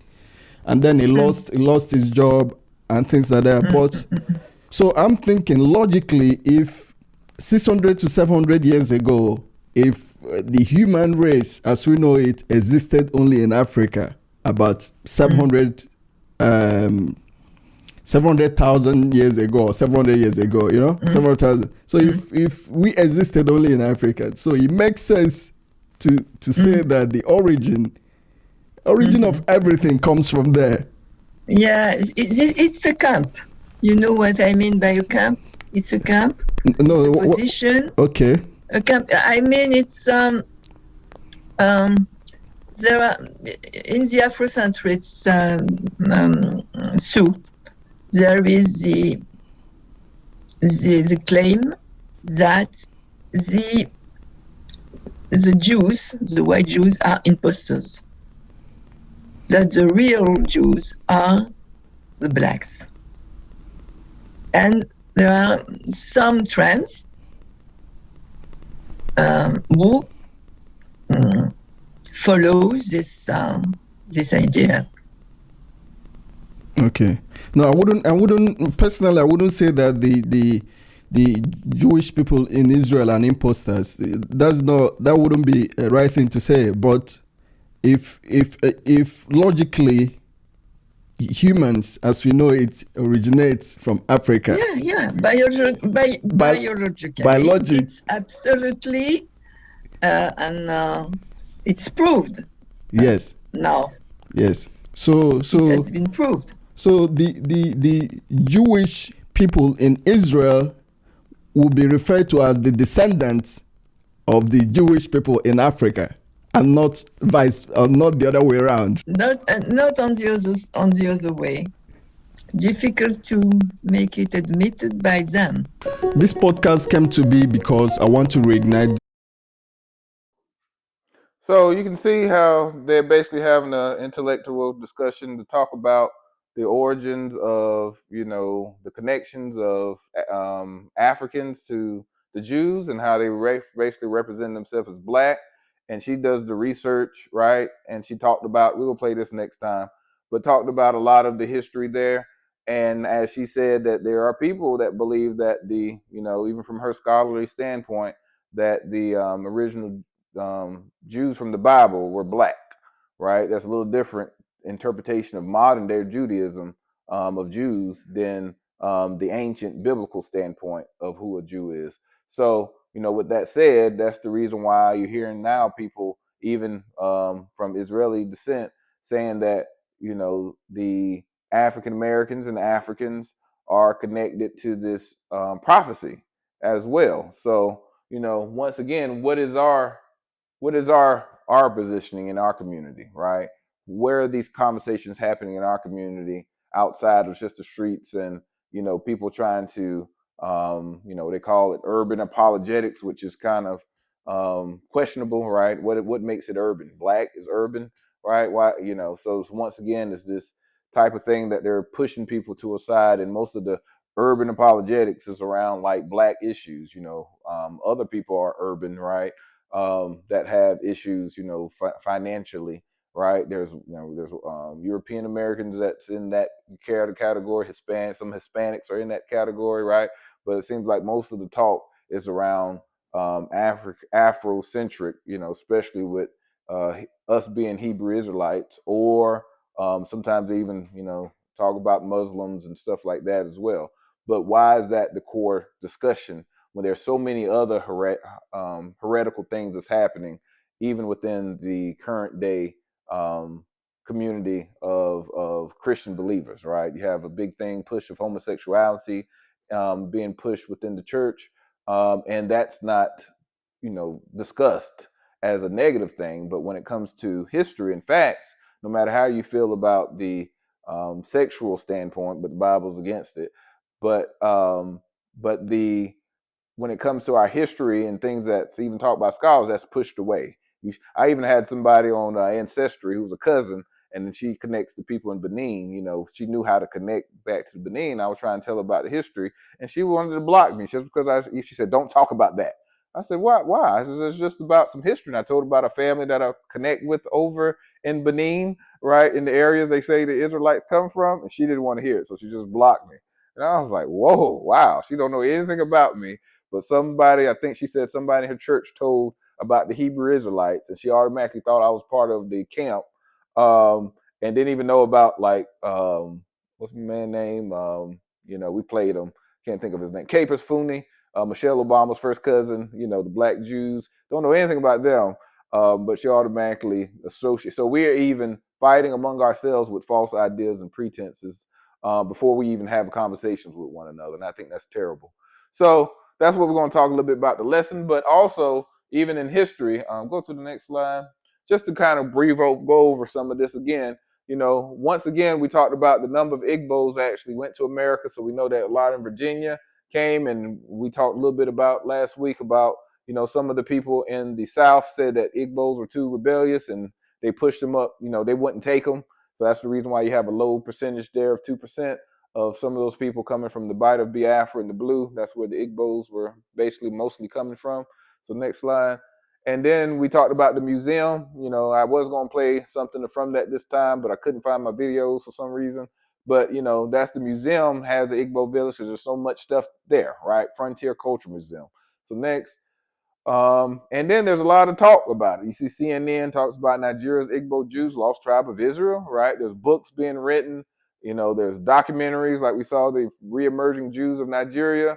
There's a lot of these things, right, that connect. Even the one that says Igbos on the right, I can't see what it says at the very top in red, but it says Hebrew exiles from Israel, right? But above that, it says, can you read that? I can't read that either. But it actually had the book. I should have brought the book out. But it talks about, I think it's connection to Black Americans. I think it says something like that. Something about a connection. So, that's an Igbo professor that writes about this connection as well. So, you have various people that talk about this, but yet we're not talking about it among our own people here, right? So next, and this is important because it actually comes straight from Wikipedia, and it talks about Igbo Americans. And, that's not even a term that most of us are even common to discuss. And just the highlighted part talks about Igbo Americans or Americans of Igbo ancestry or Igbo Black Americans are residents of the United States who identify as having Igbo ancestry from modern day Bight of Biafra. So that's what I was talking about, of where a lot of the slaves came from, which includes Cameroon, Gabon, Equatorial Guinea, Sao Tome and Principe in Nigeria. So Sao Tome Principe is known where they took the Black Portuguese, the Black Jews of Portugal and Spain, and they took them to Sao Tome and dropped the children off there to actually become like to train them to become slaves, basically. So you even can look at the island now. You can see it's full of blacks, and historical book says Sao Tome and Principe is where they took the Black Jews during the time of the Inquisition from Spain and Portugal. But you can also see where it talks about, the Nigeria, right? And then if you go down, it talks about identified Igbo slaves were often described as Ethnims, Igbo, or Igbo. So, as we showed, even in North Carolina and Taylortown, they had an EBU, Ibu. So same thing. Colonial American rendering of Igbo. Some Igbo slaves were also referred to as Bites, denoting their Bight of Biafra origin, and other names were used to reference to their homelands in Africa. All right, so it even talks about the President of the United States was met with mixed feelings of American plantation owners because of their rebellious attitudes to enslavement. Many of the enslaved Igbo people in the United States were concentrated in Virginia's lower Tidewater region, and at some point in the 18th century, they constituted over 30% of the enslaved Black population. Igbo culture contributed to the creolized African American culture, and perhaps evident in such culture vestiges as the Joncona parades of North Carolina. I never even heard. I'm from North Carolina, so now I'm like, what is the Joncona parade, right? So this is the history that we need to start digging down and understanding, our connection back to some of these groups. So Igbo Americans introduced the Igbo word okra. How many people in the Black community love okra? Pickled, fried, all kind of okra is the Igbo word into the English language. So then it talks about the Atlantic slave trade. It says the Igbos were affected heavily by the Atlantic slave trade in the 18th century. Enslaved Igbos were known for, we talked about rebellious, were being rebellious and have a high count of suicide in defiance of slavery.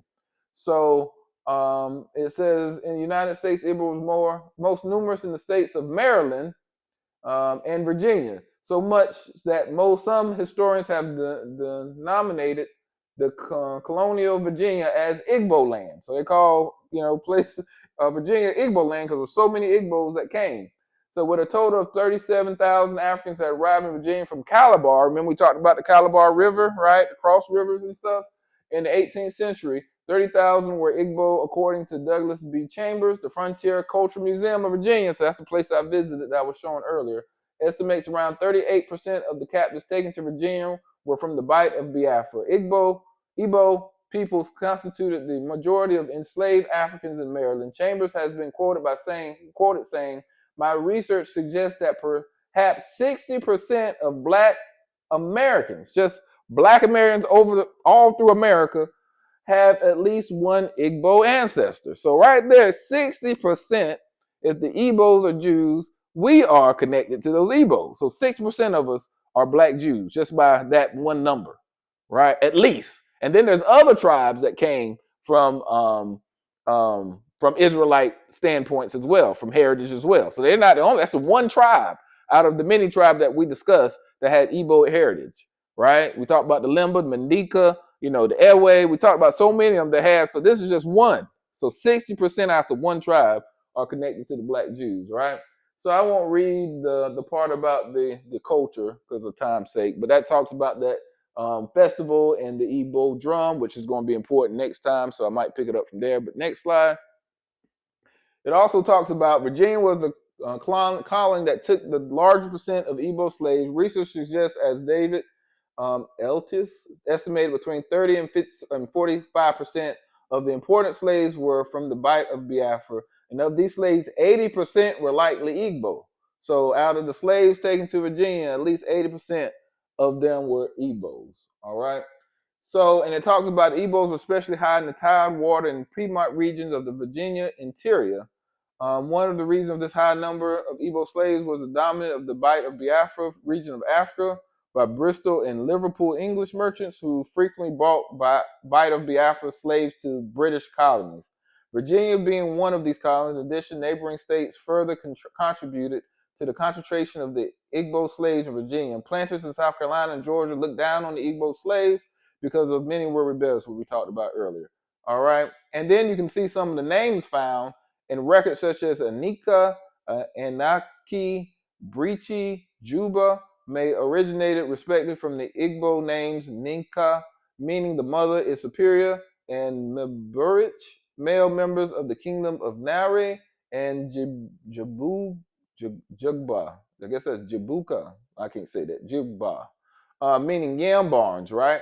So yam was very important. So if you go on Ancestry and, if you just type in some of those names, we can see if anything pops up, right? So these are the things why these things are important to understand that do we have any connections there? But then at the end, it says slaves in Virginia relied on sweet potato, which is argued by Douglas Chambers to be indication of a substitute for yam, the Igbo staple crop. So the Igbos ate a lot of yams. We know we love sweet potato pies and all that stuff, right? Yams and stuff here. So that's very interesting, right? To see that connection, even like watermelon, right? Connects us back to some of the African culture. And even it's mentioned even as a melon in the Bible, right? Is Israelites ate. So that's very interesting. But it even talks about Kentucky. The state of Kentucky, which carved out the colony of Virginia, have received many Virginian slave drivers and slaves as people start migrating westward. So if you have heritage in Kentucky, it might, that comes from Virginia, it just shows that you might have some connection to some Igbo slaves, right? That was enslaved, I should say. And that connects us back to those people over. And so if you look at your DNA, you see Nigeria, good chance that you might want to start looking up that to see if you connect to some Igbos, right? So next is talking about the legacy of the Igbo landing. This is a book on St. Simon's Island in Georgia. It talks about how there was a whole bunch of, it's basically the Gullah roots of people, and how there was a boat that went there, and a lot of the Igbos, as they said, were rebellious and defiant. They just jumped off the boat and killed themselves. So there's a whole book and talk about it. So you know that they actually popped up in Georgia as well, that 2% of the Igbos that was in those areas, right? And then next, we talk about George Lilly. He was born in 1750 in Virginia as a slave. So good chance that he could have been Igbo.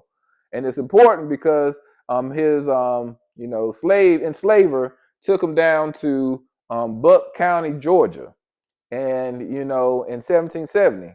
And later on, he became the first, go to the next slide, just for time's sake. He started the first African-American church called Silver Bluff on the Galfine Plantation in South Carolina, which made him the first African-American pastor in America. So this is a very important man, and I talked about him last time, but he also was the first missionary, not just black missionary, but missionary period in America, especially under the Baptists. I learned about that in seminary because he went to Jamaica, which Jamaica is a different country, so he actually became the first first missionary of America. Right, but his members start talking about the Ethiopian Baptist Church, and Ethiopia. Ethiopian basically means Africa. Was a connection there because there was the Ethiopic River and some other stuff, and that basically shows that actually that congregation, after he left, he went to Jamaica before the church actually building was established, but the congregation continued on, and that, if you go to the next slide, that is actually the church in Savannah that they end up building.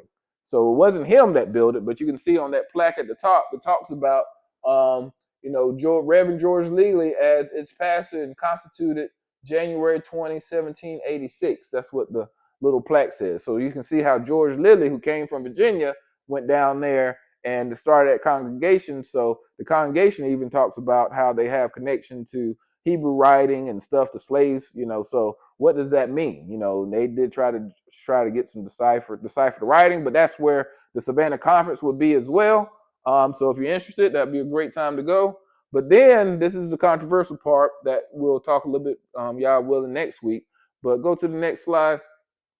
So even as part of the slave trade, right, there was, let me see, it says, let me see, in 1698, the Crown withdrew the Royal African Company's monopoly after it had sold enslaved Africans on credit to start up planters in Barbados. So a lot of the Igbo actually went to Barbados, who paid their debts too slowly for the company to continue to operate. And a lot of Barbadians actually end up coming here in Carolina as well. So, those slaves actually moved as well. So with the monopoly gone, private traders swooped in, increasing the slave trade. About the same time, the civil wars on the Gold Coast and the rise of slave trading, Arrow Confederacy in southeastern Nigeria resulted in more enslaved Africans available for export to America. As a result, the number of enslaved Africans being brought to Virginia rose about 1,100 in the 1690s to 8,600 between 1701 to 1710 and 13,000 between 1721 and 1730. So it also makes reference back to the Chesapeake Bay region also. Why that's important? Who is the Arrow people, right? So remember, if we go to the next one, we talk a lot about the Anambra State, where some of my ancestors actually came down to Jamestown, Virginia. They came from Nigeria and Mali, but they came from, the Anambra State in Calabar. We talked about that. So next, and that's important because, he comes from the same area as well, from Anambra also. But it calls it the Kingdom of Benin, not the one what we were talking about before.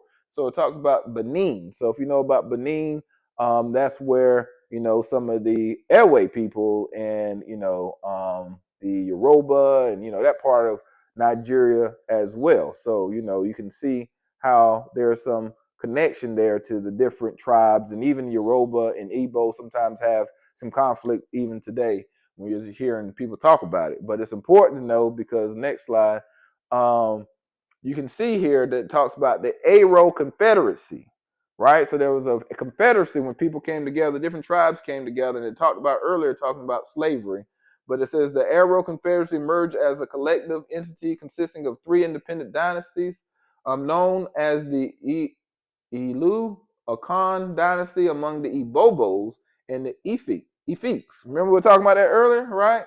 It later adopted the name Arrow among other Igbo tribes. The addition of the adjective, what do you say? Adjectival suffix chukawu emphasized the influence of the Ibit Atim shrine. So we're going to talk about that a little bit, the shrine, right? But there was things that actually was happening, that this confederacy of these different tribes came together and they start enslaving the other tribes. So you can see there on the map, you see the ones in red, you see Bobo, the Anag, the Akatruwu, the Abam, and they had actually warriors among them that actually went and enslaved the ones in yellow. These are the different ones in yellow were the places that was targeted for slavery. So you can see there was something even going on, and you see at the bottom the Bight of Benin versus the Bight of Biafra. So there were some connections there. Even some of the people in Benin actually ran over to Igbo land, and they ended up coming to Igbo as well. So that's the reason why I feel like a lot of them have different connections and migration stories, because they came in different ways and they basically connected. But the Arrow Confederacy were the ones that were doing a lot of the enslavement. So when we go to the next slide, when we were talking earlier, when we're talking about the connections of the different tribes, and it says how some of them had Israelite connections with the Yoruba tribe, the Ben Ephraim, the Anang, the Efik, and the Bobo, and the Igbo, right? So it shows you that, like the man was saying, do they have common association of migrations as well?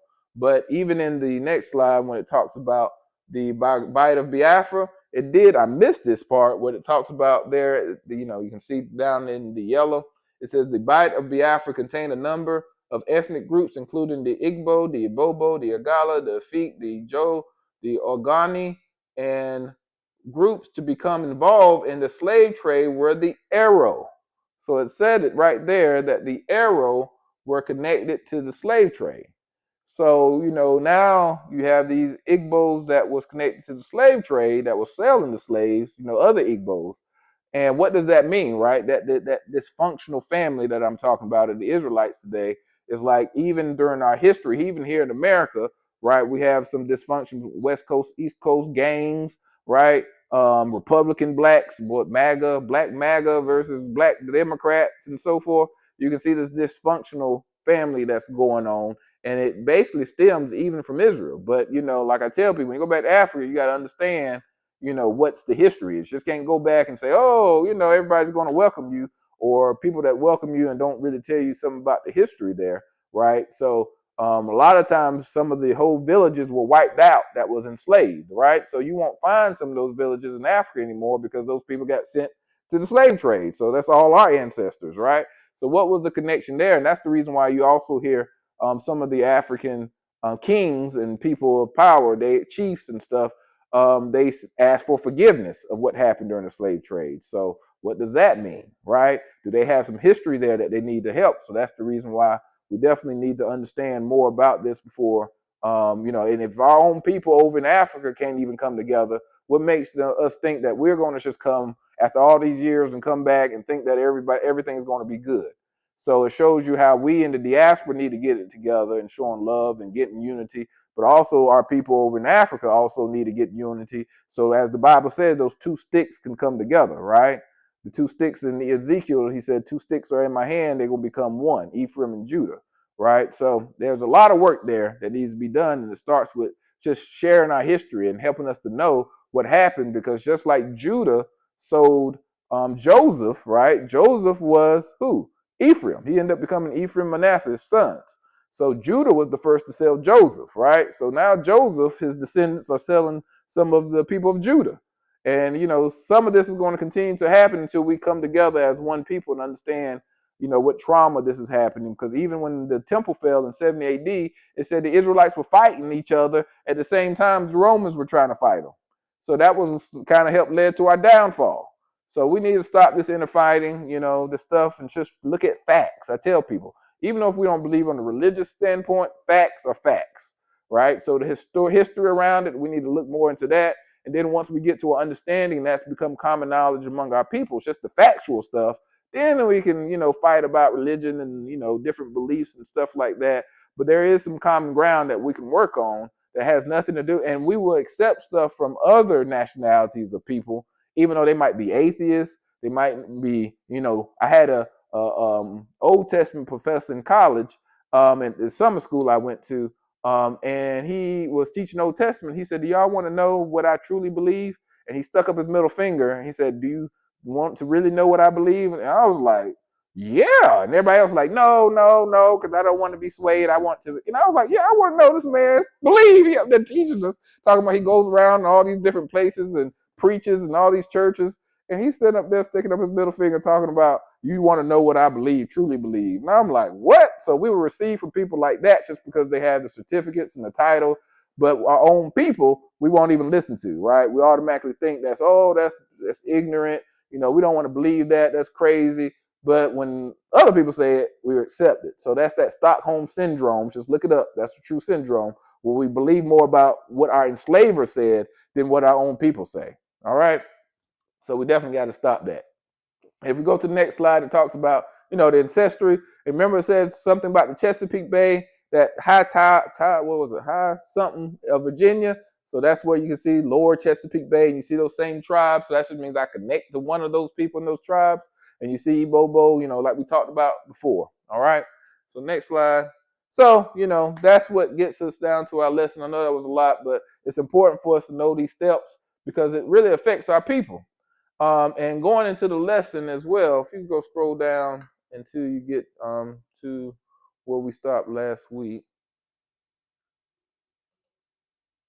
And shalom to people online, shalom, cousin Ladon, shalom, O'Shea, Shabbat shalom to you all, shalom, P. I think that's precise there. So let me see. The point of view sometimes turn off our African American friends who want to learn their African history or where we come from. Yeah. Their point of view sometimes turn off our African American friends who want to learn that. Yeah, sometimes, not, let me see. What was your one request in Egypt? No, keep on going a little bit. Yeah, we did that last time. Keep on going. Keep on. Yeah, we did that. Keep on. Yeah, I think, after all. After all these. Keep on going. Yeah, one more. Yeah, that's it. Go back one.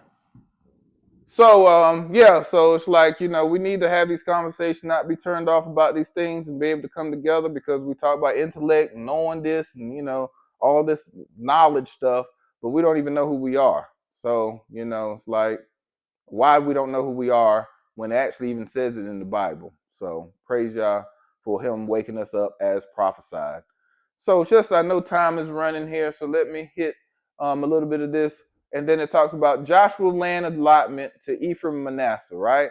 So Joshua's land was supposed to, it was like, there was a promise given to Joshua, right?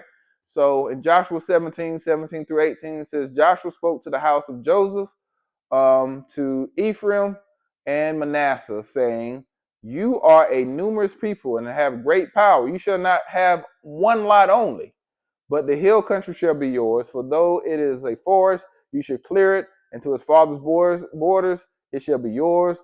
For you shall drive out the Canaanites, which they didn't, even though they have chariots of iron, and though they are strong. So he gave them an additional lot of land, right? And wasn't that the prophecy that was given? Y'all remember? So this is the reason why I was doing so much at the beginning, trying to get you to remember stuff and kept on going over it, because it matters later on in the Bible, right? To see how these things were fulfilled. So if we go into the next one of why this is important, remember the blessing that Jacob gave, or Israel gave, to his son Joseph when he switched his hands with Ephraim and Manasseh. And he said the right hand, he laid it on the head of Ephraim, who was the younger. And he said, and his left hand on Manasseh's head, crossed his hands, although Manasseh was the firstborn. And Joseph was like, hey, father, move your hands the wrong way. You got your hand wrong. He said, and I know what I'm doing, right? He said, his younger brother shall be greater than he, and his descendants shall become a multitude of nations, right? So in verse 20, he blessed them that day, saying, by you, Israel, will pronounce blessings, saying, may Yah make you like Ephraim and Manasseh. Thus he put Ephraim, the youngest brother, before Manasseh, the older brother. Then in verse 21, it says, then Israel said to Joseph, behold, I'm about to die, but Yah will be with you and bring you back to the land of your fathers. I will give you one portion more than your brother. So it was fulfilled in Joshua. He gave them one more portion than the other tribes of Israelite, because it shows you how important they were. And a lot of people kind of overlook the importance of Ephraim and the sons of Joseph. All right, so next. And this is where the internal fighting came in, right? Because even in Isaiah, there's prophecy, right? In Isaiah 9:21, it says, Manasseh devours Ephraim, and Ephraim Manasseh. So there's fighting among the two brothers. They're brothers. And it's on how they're devouring one another. So just like our own people now, we devour one another. We're fighting over each other, right? We want to rather fight than try to edify. When somebody good in our community, something happened, we want to tear that person down, right? Because we're jealous and want to, we want to tell all their business and all that stuff, versus just saying, hey, hey, good job. Thankfully you were able to move forward, right? And it says, and together they are against Judah. So Manasseh's fighting Ephraim fighting Manasseh, but they team up to fight against Judah. That's amazing. In spite of all this, his anger does not turn away, and his hand is still stretched out. So Yah said, even when them fighting, I'm going to punish all of them. But then in 2 Chronicles, in 28, 6 through 8, we say, for Pekah, which is probably Manasseh because he's from Gilead, and it says, the son of Remaliah slew in Judah 120,000. So, this Israelite is going among Judah and killing people, showing you the inner fighting, right? Israelite on Israelite crime, as they try to say black on black crime, even though all crime of the same race is usually high. White on white crime, black on black crime, Hispanic on Hispanic crime. But you can see how that is actually part of one of the curses among our people as well, right? Judah, 120,000 were killed among their own people in one day. All violent men because they had forsaken Yahuwah of their father. So that's the reason why the division happens among our people, because we have walked away from who Yah has called us to be. He called us to be the Israelites, and we're supposed to love our brothers, right? Love our neighbor as ourselves. Just like Yahushua said, the greatest two commandments, right, is love Yah and love your neighbor as yourself. We say we love Yah, but then we slander and try to kill each other, character, as we are next, supposed to be brothers and sisters. Akum and Akats. I think that's how you said it. I try to figure out what the plural of Ak and of Akuti is, a brother and sister. But it says, and Zechri, a mighty man of Ephraim, slew Maaseiah and the king's son, and Azrikam, the ruler of the house of Elkanah, the second to the king. So at that time, King Ahaz was the king of Judah. So it probably was the sons of the king of Judah. So you can see how Manasseh and Ephraim are attacking Judah right there, right? And the sons of Israel carried away captive of their brethren 200,000 women, sons, and daughters, and they also took a deal of spoil from them and brought the spoil to Samaria. So you can see there are own people fighting in the Bible, and it continues to be a problem, even in Africa, even in African Americans, and wherever else we are set, is this fight. But when we are able to unite together as a people, who's going to stop us? Around the world, around the four corners, who's going to stop us? So that's going to be the miracle that Yah, and then it says in Isaiah 11:11 that we'll swoop down on the Philistines. What does that mean, right? That we become this mighty army, right? That like, who woke them up? Who should have kept on? So I feel like, because of our people, stiff-neckedness and hard-headedness, right, that we're not going to do it on our own. We should do it on our own, but we're so far away from Yah right now. It's just ridiculous to me, even though we're being persecuted.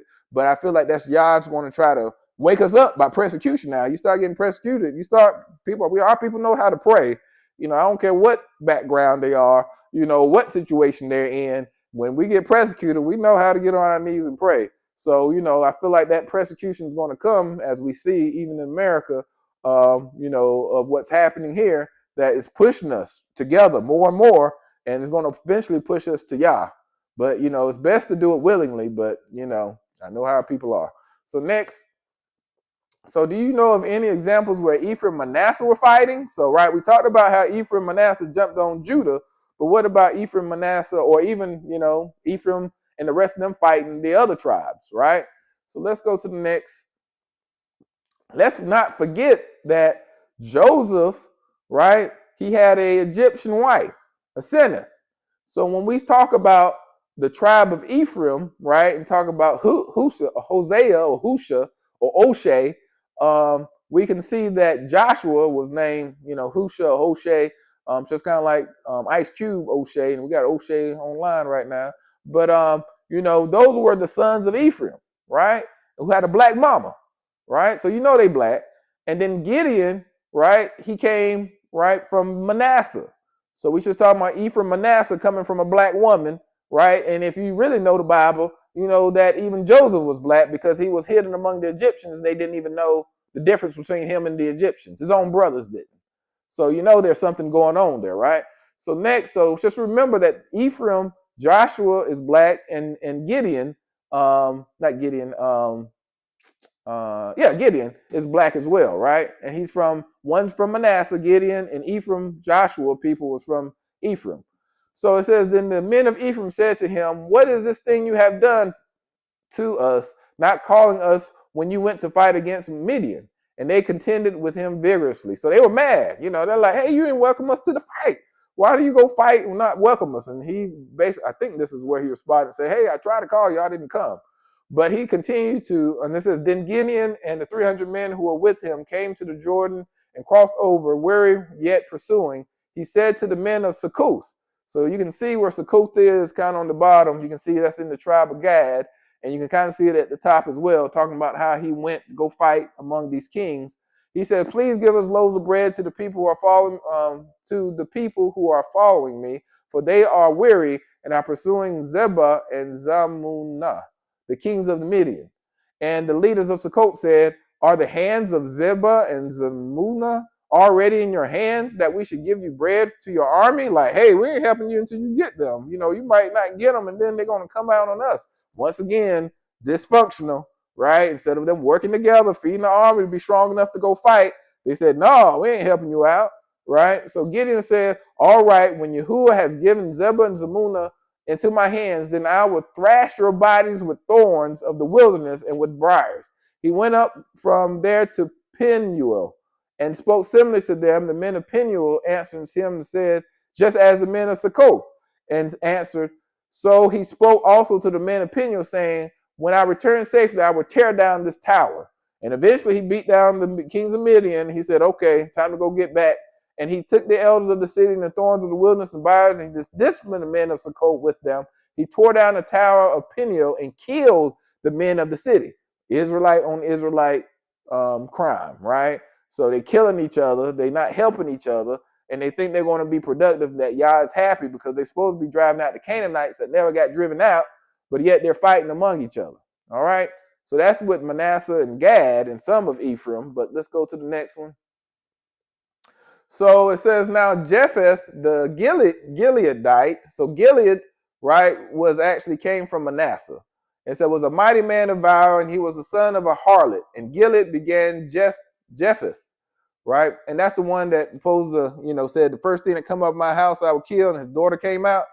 But he was the son, it said the sons of Manasseh of Machir, the family of the Machirites, and Machir became the father of Gilead. So it shows you the line of the Gilead that came from Manasseh. So when you hear Gileadite, right, that is somebody who came from Manasseh. And you can see that Japheth actually came from Manasseh as well. Of Gilead, the family of the Gileadites. So that's in Numbers 26:9. So going back to the Judges, in the story of Japheth, it said in chapter 12, the men of Ephraim were summoned, and they crossed to Zephron and said to Japheth, "Why did you cross over to fight against the son of Ammon without calling us to go with you?" Once again, they want to fight because they weren't invited to the fight. I always think about, what was that place when that security guard threw up that hat? What was that? But those people were ready to fight. Was that Louisiana? I can't remember. But those people were ready to fight, right? They jumping off the boat, swimming, ready for a fight, right? Try to mess with one of us, they're like, we're going to fight all of you.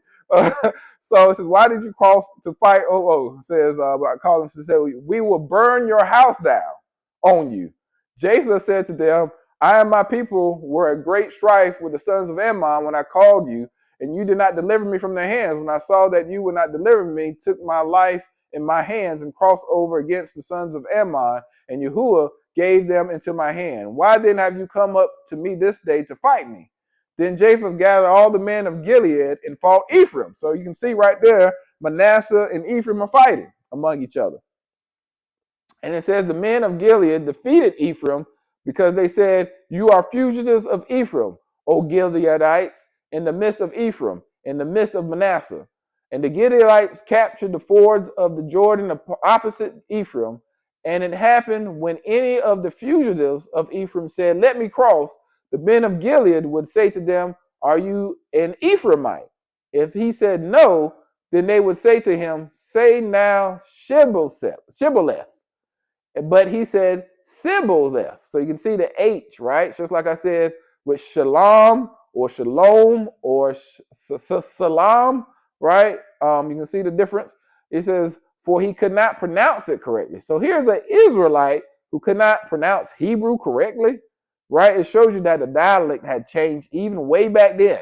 And this is before they even made it to Israel and had the kings, right? This is Judges.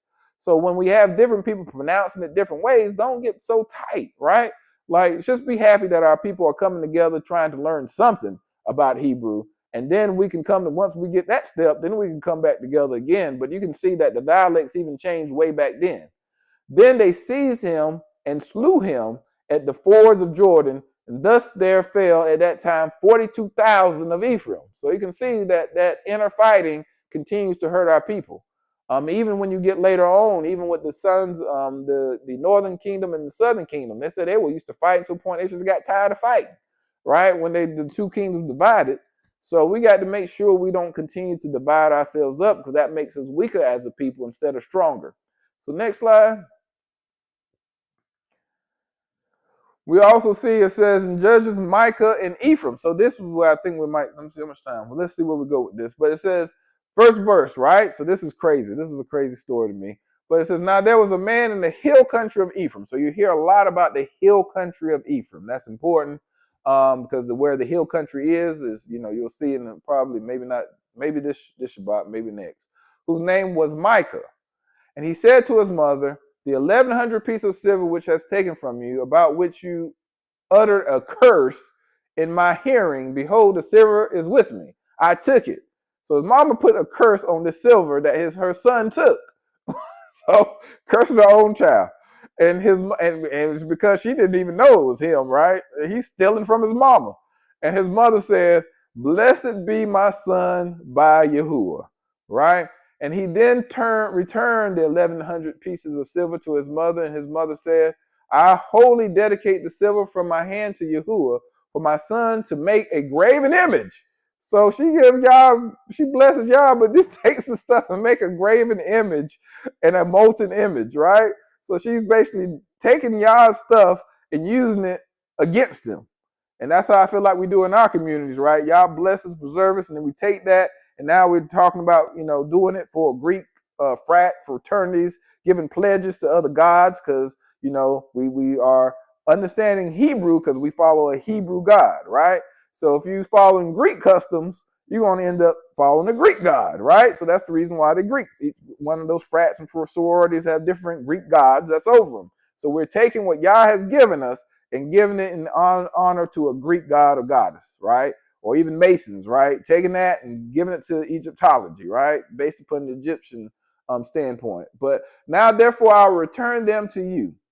And the man Micah had a shrine, and he had made an ephod and a household idols, and consecrated one of his sons that he might become his priest. So Micah is in the hill country of Ephraim, right? So you're thinking that he's an Ephraimite, and he's consecrating his son to be a priest. So who's supposed to be the priest of Israel? The Levites. But he's making his own son a priest. So it just shows you how we are so messed up as a people, right? And he's making the household idols, right? Living in the land of Yahuwah. So it says in 6, in those days there was no king in Israel. Every man did what was right in his own eyes. And we can see that happening now. We doing what everybody doing their own thing. It's not about the Bible. People saying it's about grace. You can basically, you ask about what law, you follow. Oh, it's the law of Christ. What's the law of Christ? However the Holy Spirit convicts you. Like, wait a minute. So he's not going to convict everybody the same way. So now you're going to have all these denominations and beliefs and, all kind of stuff that kind of goes against each other. That's why we got so many denominations, right? Because we're not going based upon one law, one standard that Yah has called us to do. And even with that, you see the Sadducees, the Pharisees, the Essenes, and all the people that was breaking off, even with Torah in itself. So we can understand even in our Israelite assemblies or Messianic assemblies why we got so many different beliefs even in that as well. But, we got to have that standard, those things that Yah has given us to do in order to make sure things line back up. So it says in verse 7, now there was a young man from Bethlehem in Judah of the family of Judah who was a Levite. That's interesting, right? He's a Levite, but he's of the family of Judah. Interesting, right? So, a lot of people talk about Yahusha, how, his mother Mary's cousin, was connected to the Levites, but yet he was from the descendant of Judah. So you can kind of see that right there too. And he was staying there. Then the man departed from the city from Bethlehem in Judah to stay wherever he might find a place. And as he made his journey, he came to the hill country of Ephraim. You keep on hearing that hill country of Ephraim, right? To the house of Micah. Micah then said to them, dwell with us and be a father and a priest to me. So he kind of like, my son, I'm going to throw him to the side. Now that I'm going to upgrade to a Levite. So, and a Levite, Levites, all Levites weren't supposed to be priests. It's supposed to be through the sons of Aaron that were Levites that became priests. So he said, I'll just upgrade to a Levite. So he says, and I will give you 10 pieces of silver a year, a suit of clothes, and your maintenance. So the Levite went in. So, hey, he was a hired pastor, right? Like, hey, you gave me a better deal. I'm going to go with you because you gave me more money, right? It's not about the calling, what he was supposed to do. It was about the money. So we can see that a lot now in our society with churches as well. You know, people running after that money versus doing after what Yah has called them to do in whatever circumstance that he called them. But in verse 11 it says, the Levite agreed to live with the man, and the young man became to him like one of his sons. That's confusing. It just said in verse 10, it says, dwell with me and be a father, but yet he was like a son to Micah. So it just shows you there's all kind of confusion going on there, right? So also might be why Yahusha said, you know, call no man father as well, right? As well, because it was more from a priestly standpoint than actually, you know, it's one thing to be a spiritual father versus somebody who just embraces you and, you know, tries to take care of you. But, you know, you can see how there was some confusion back then. We talked about that in Bible study last week. So next, the story gets worse. It says, then from the family of the Danites. So Dan are coming now. You got Ephraim, you got a Levite person from Judah, and now you have the Danites. From Zohar and from Eshtaol, 600 men armed with weapons of war set out. They passed from there to the hill country of Ephraim. I'm going to keep on saying that for a reason. And came to the house of Micah. So jumping down to 17. Now the 5 men who went out to spy out the land went up and entered there, and took the graven images and the epochs and the household idols and the molten images, while the priest stood by the entrance of the gate with the 600 men armed with weapons of war. So they went in, another tribe, and now trying to steal the household gods, right? The things that they're not even supposed, they should be destroying it, and they're taking it and trying to be a part of their worship. In verse 18, when these went into Micah's house and took the graven image, the epoch, and the household gods and the molten image, the priest said to them, what are you doing? They said to him, be silent. Put your hand over your mouth and come with us and be to us a father and priest. It is better for you to be a priest to the house of, is it better for you to be a priest to the house of one man, or to be the priest to the tribe and the family in Israel? And the priest's heart was glad. So this is just a sellout. You can say a sellout, you know, past preacher. He was going for one congregation of money based upon the better chance that he get from a job standpoint, right? You can hear that a lot now. You know, pastor will go from, got a better opportunity, this church, this congregation, and moving around. It's like, what has God, did y'all call you to do that? Or you just running after the money and the opportunity, right?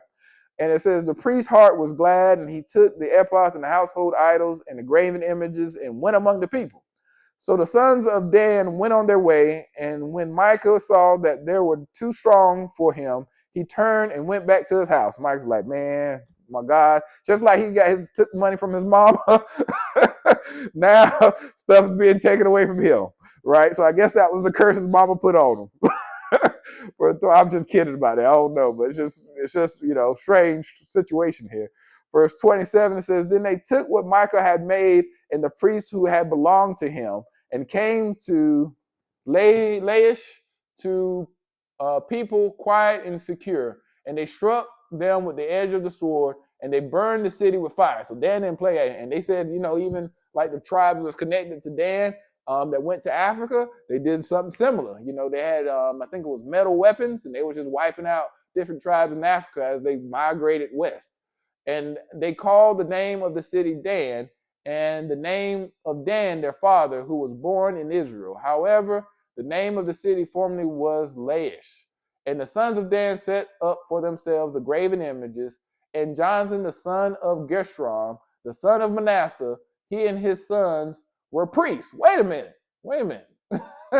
The son of Manasseh were priests, not Levites. So once again, that's probably, you know, the sons of Micah, but it didn't say particularly. But, you know, it's just strange how now Manasseh is being set up as priests when they're supposed to be the Levites. And you can see that also during the time of the Romans, that the Romans at one time were selecting who were the priests during the time right before Yahusha was there. It was maybe after Yahusha. The Greeks, and, you know, I think it was the Romans. Yeah, the Romans actually selected who were the who are supposed to be the priests and stuff, or the kings, right? In the book of Maccabees, they're selecting the Levites, who the Hasmonean family, the Maccabees, right? That they were basically selected to be kings when that was supposed to be the spot for Judah. So you can see that it was a lot of messed up stuff that was happening outside of what Yah had ordained. And it says, his sons were priests to the tribe of the Danites until the day came of the captivity of the land. So that talks about when the Sennacherib, the northern tribes, were taken away into captivity to Assyria. So the first 31, so they set up for themselves Micah's graven images, which he had made all the time, that the house of Yah was at Shiloh. So Shiloh, why is that important, right? When we hear Shiloh, why is that so important to our people? So if we go to the next one. So, that's the question. Why is this important? So next. So number one, in 2 Kings, I got two eyes mistakenly, but it says, however, as for the sins of Jeroboam was a northern tribe leader, remember? And he was basically an Ephraimite. It says, which he had made Israel sin. From these Jehu did not depart. Even the golden calves that were at Bethel and that were at Dan. So, what led the people into this idolatry, you can see was started a long time ago, even in Judges, but they continued to have this idolatry among them all the way into the time of Jeroboam, and they were doing it at the same place that these Danites had just, set up these false images and had this false worship already in place. So you can see how the northern tribe was continuing to be led into sin until they were taken as captives into Assyria. And now start thinking about that, right? So if they went to Assyria as captives doing this already, this false god, this idolatry, right? These taking these idols and these household gods, when they take into captivity and they migrate to Africa, you can see why our people still have these customs mixed with idolatry and African spiritualism, and yet they still circumcise, they still pour out libations, they still do things that's in the Bible, but it's mixed in with all this idolatry, right? So you can see why our people are that way. So next. Yeah, and now let me see. Yeah, I'll stop here. Well, let me next name them. Let's just talk about. So most people will name the first three kings of Israel and their tribe. So, I'll just wait a little bit. Shabbat Shalom, Cousin Shonda. So anybody can name the first three kings of Israel. And I'm just giving a little bit time because, a lot of times people will name kings just based upon what they've been taught and not what the Bible says. So it's very important for us to understand what the Bible actually teaches and not just what we hear from other people, because it makes a big difference, right?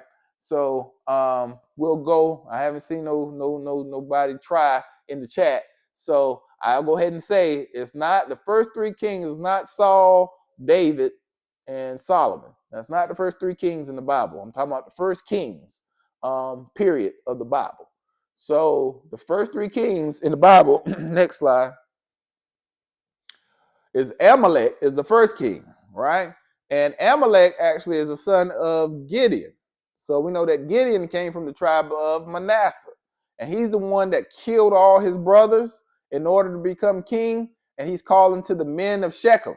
And we know Shechem was where they also buried Joseph, right? When he said, don't leave my body here, take it with you back to the land of Israel. So that's why I was emphasizing Shechem. It's so important because that's where they actually made Abimelech king of Israel. Now, it wasn't ordained by Yah, but he was the first king that was ordained by Israel. So it shows you how we continue to be hard-headed and do things that Yah told us not to do. But he killed all his brothers in order to be king. So the stuff that Gideon did, if you know about the story of Gideon, right, he did, and he defeated, the persecutors as a judge. But it said in the end, he took the gold earrings and stuff and set up an ephod. Right after he was instructed by Yah to do that, he going to make some kind of false image. So, of course, that would corrupt his children. And it just shows you why it's so important for us to try to live pure, because it's going to affect the generations that's after us. So the more that we allow the secularism of the world and not do our be creationists, right? Creation through the Ruach HaKodesh and our music and our ways and what God has called us to do, it is going to affect our society. It can affect our society in a good way, but it also can affect our culture and our people in a bad way as it passes from generation to generation. Of course, it gets worse and worse and worse. So you getting all the way to a point that man is killing his brothers. I thought it was like 70 brothers. I can't find it in the scripture there. But he kills all his brothers except for one. And he ends up calling himself king. So Abimelech is the king of Manasseh, right? Came from Manasseh. And later on it said that all Israel considered him to be king. So then you have King Saul, who's the second king, not the first king, because you have Abimelech was the first king. And he comes from the tribe of Benjamin, right? So, it's important because they made Saul king where? El Gilgal. So we talked about Gilgal earlier, right? That's where the camp was of the Israelites when they were in the promised land. So you can see how these places keep on coming back up and over. But by this time, remember the angel came up and said that, that Yah had actually pulled away from them because they hadn't ran out the Canaanites, right? So you can see now how Saul ends up being the second king, and he ends up, killing the Gibeonites, the one that tricked the children of Israel and said they had old bread and came from a long ways. And they ended up cursing even his people because they were his sons were even killed. David allowed the Gibeonites to kill his sons later on because of what sin that he did to break the promises of Yah. The promise that Israel did before Yah, I would say, the covenant they had made with the Gibeonites. So the first one is Manasseh, the second one is Benjamin, right?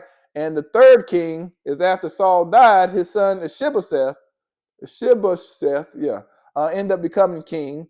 And he was placed all Israel except for Judah, right? Because Judah at that time had already pulled away and started following King David. But the one that was over the majority of the kingdom was Ishbosheth, the king, the son of Saul. So that made him the third king, right? And then it was King David. So King David was really the fourth king, not the second king that people teach. But the Ishbosheth, he was also a descendant of the Benjamites. So this is important because now you have a person Manasseh and two people from Benjamite before Judah even became king, right? So let's go to the next slide. Let's just see. So why is this important? So I'm going to leave it here for next week to kind of leave it hanging. So go back to the previous slide. So, remember this, right? So we're making all these connections because all this ends up being connected back to where we are now. Because a lot of times you hear the people of currently the modern day Jewish customs, right? They say they come from Benjamin and from Judah, right? But we know that Benjamin was not the was not the full brother of Judah. They had two different mamas, same daddy, two different mamas. So if they're only two of the 13 considered Manasseh and Ephraim of those tribes, then what does that mean of the makeup of what they call the 10 lost tribes, right? So it's very important to understand, that Judah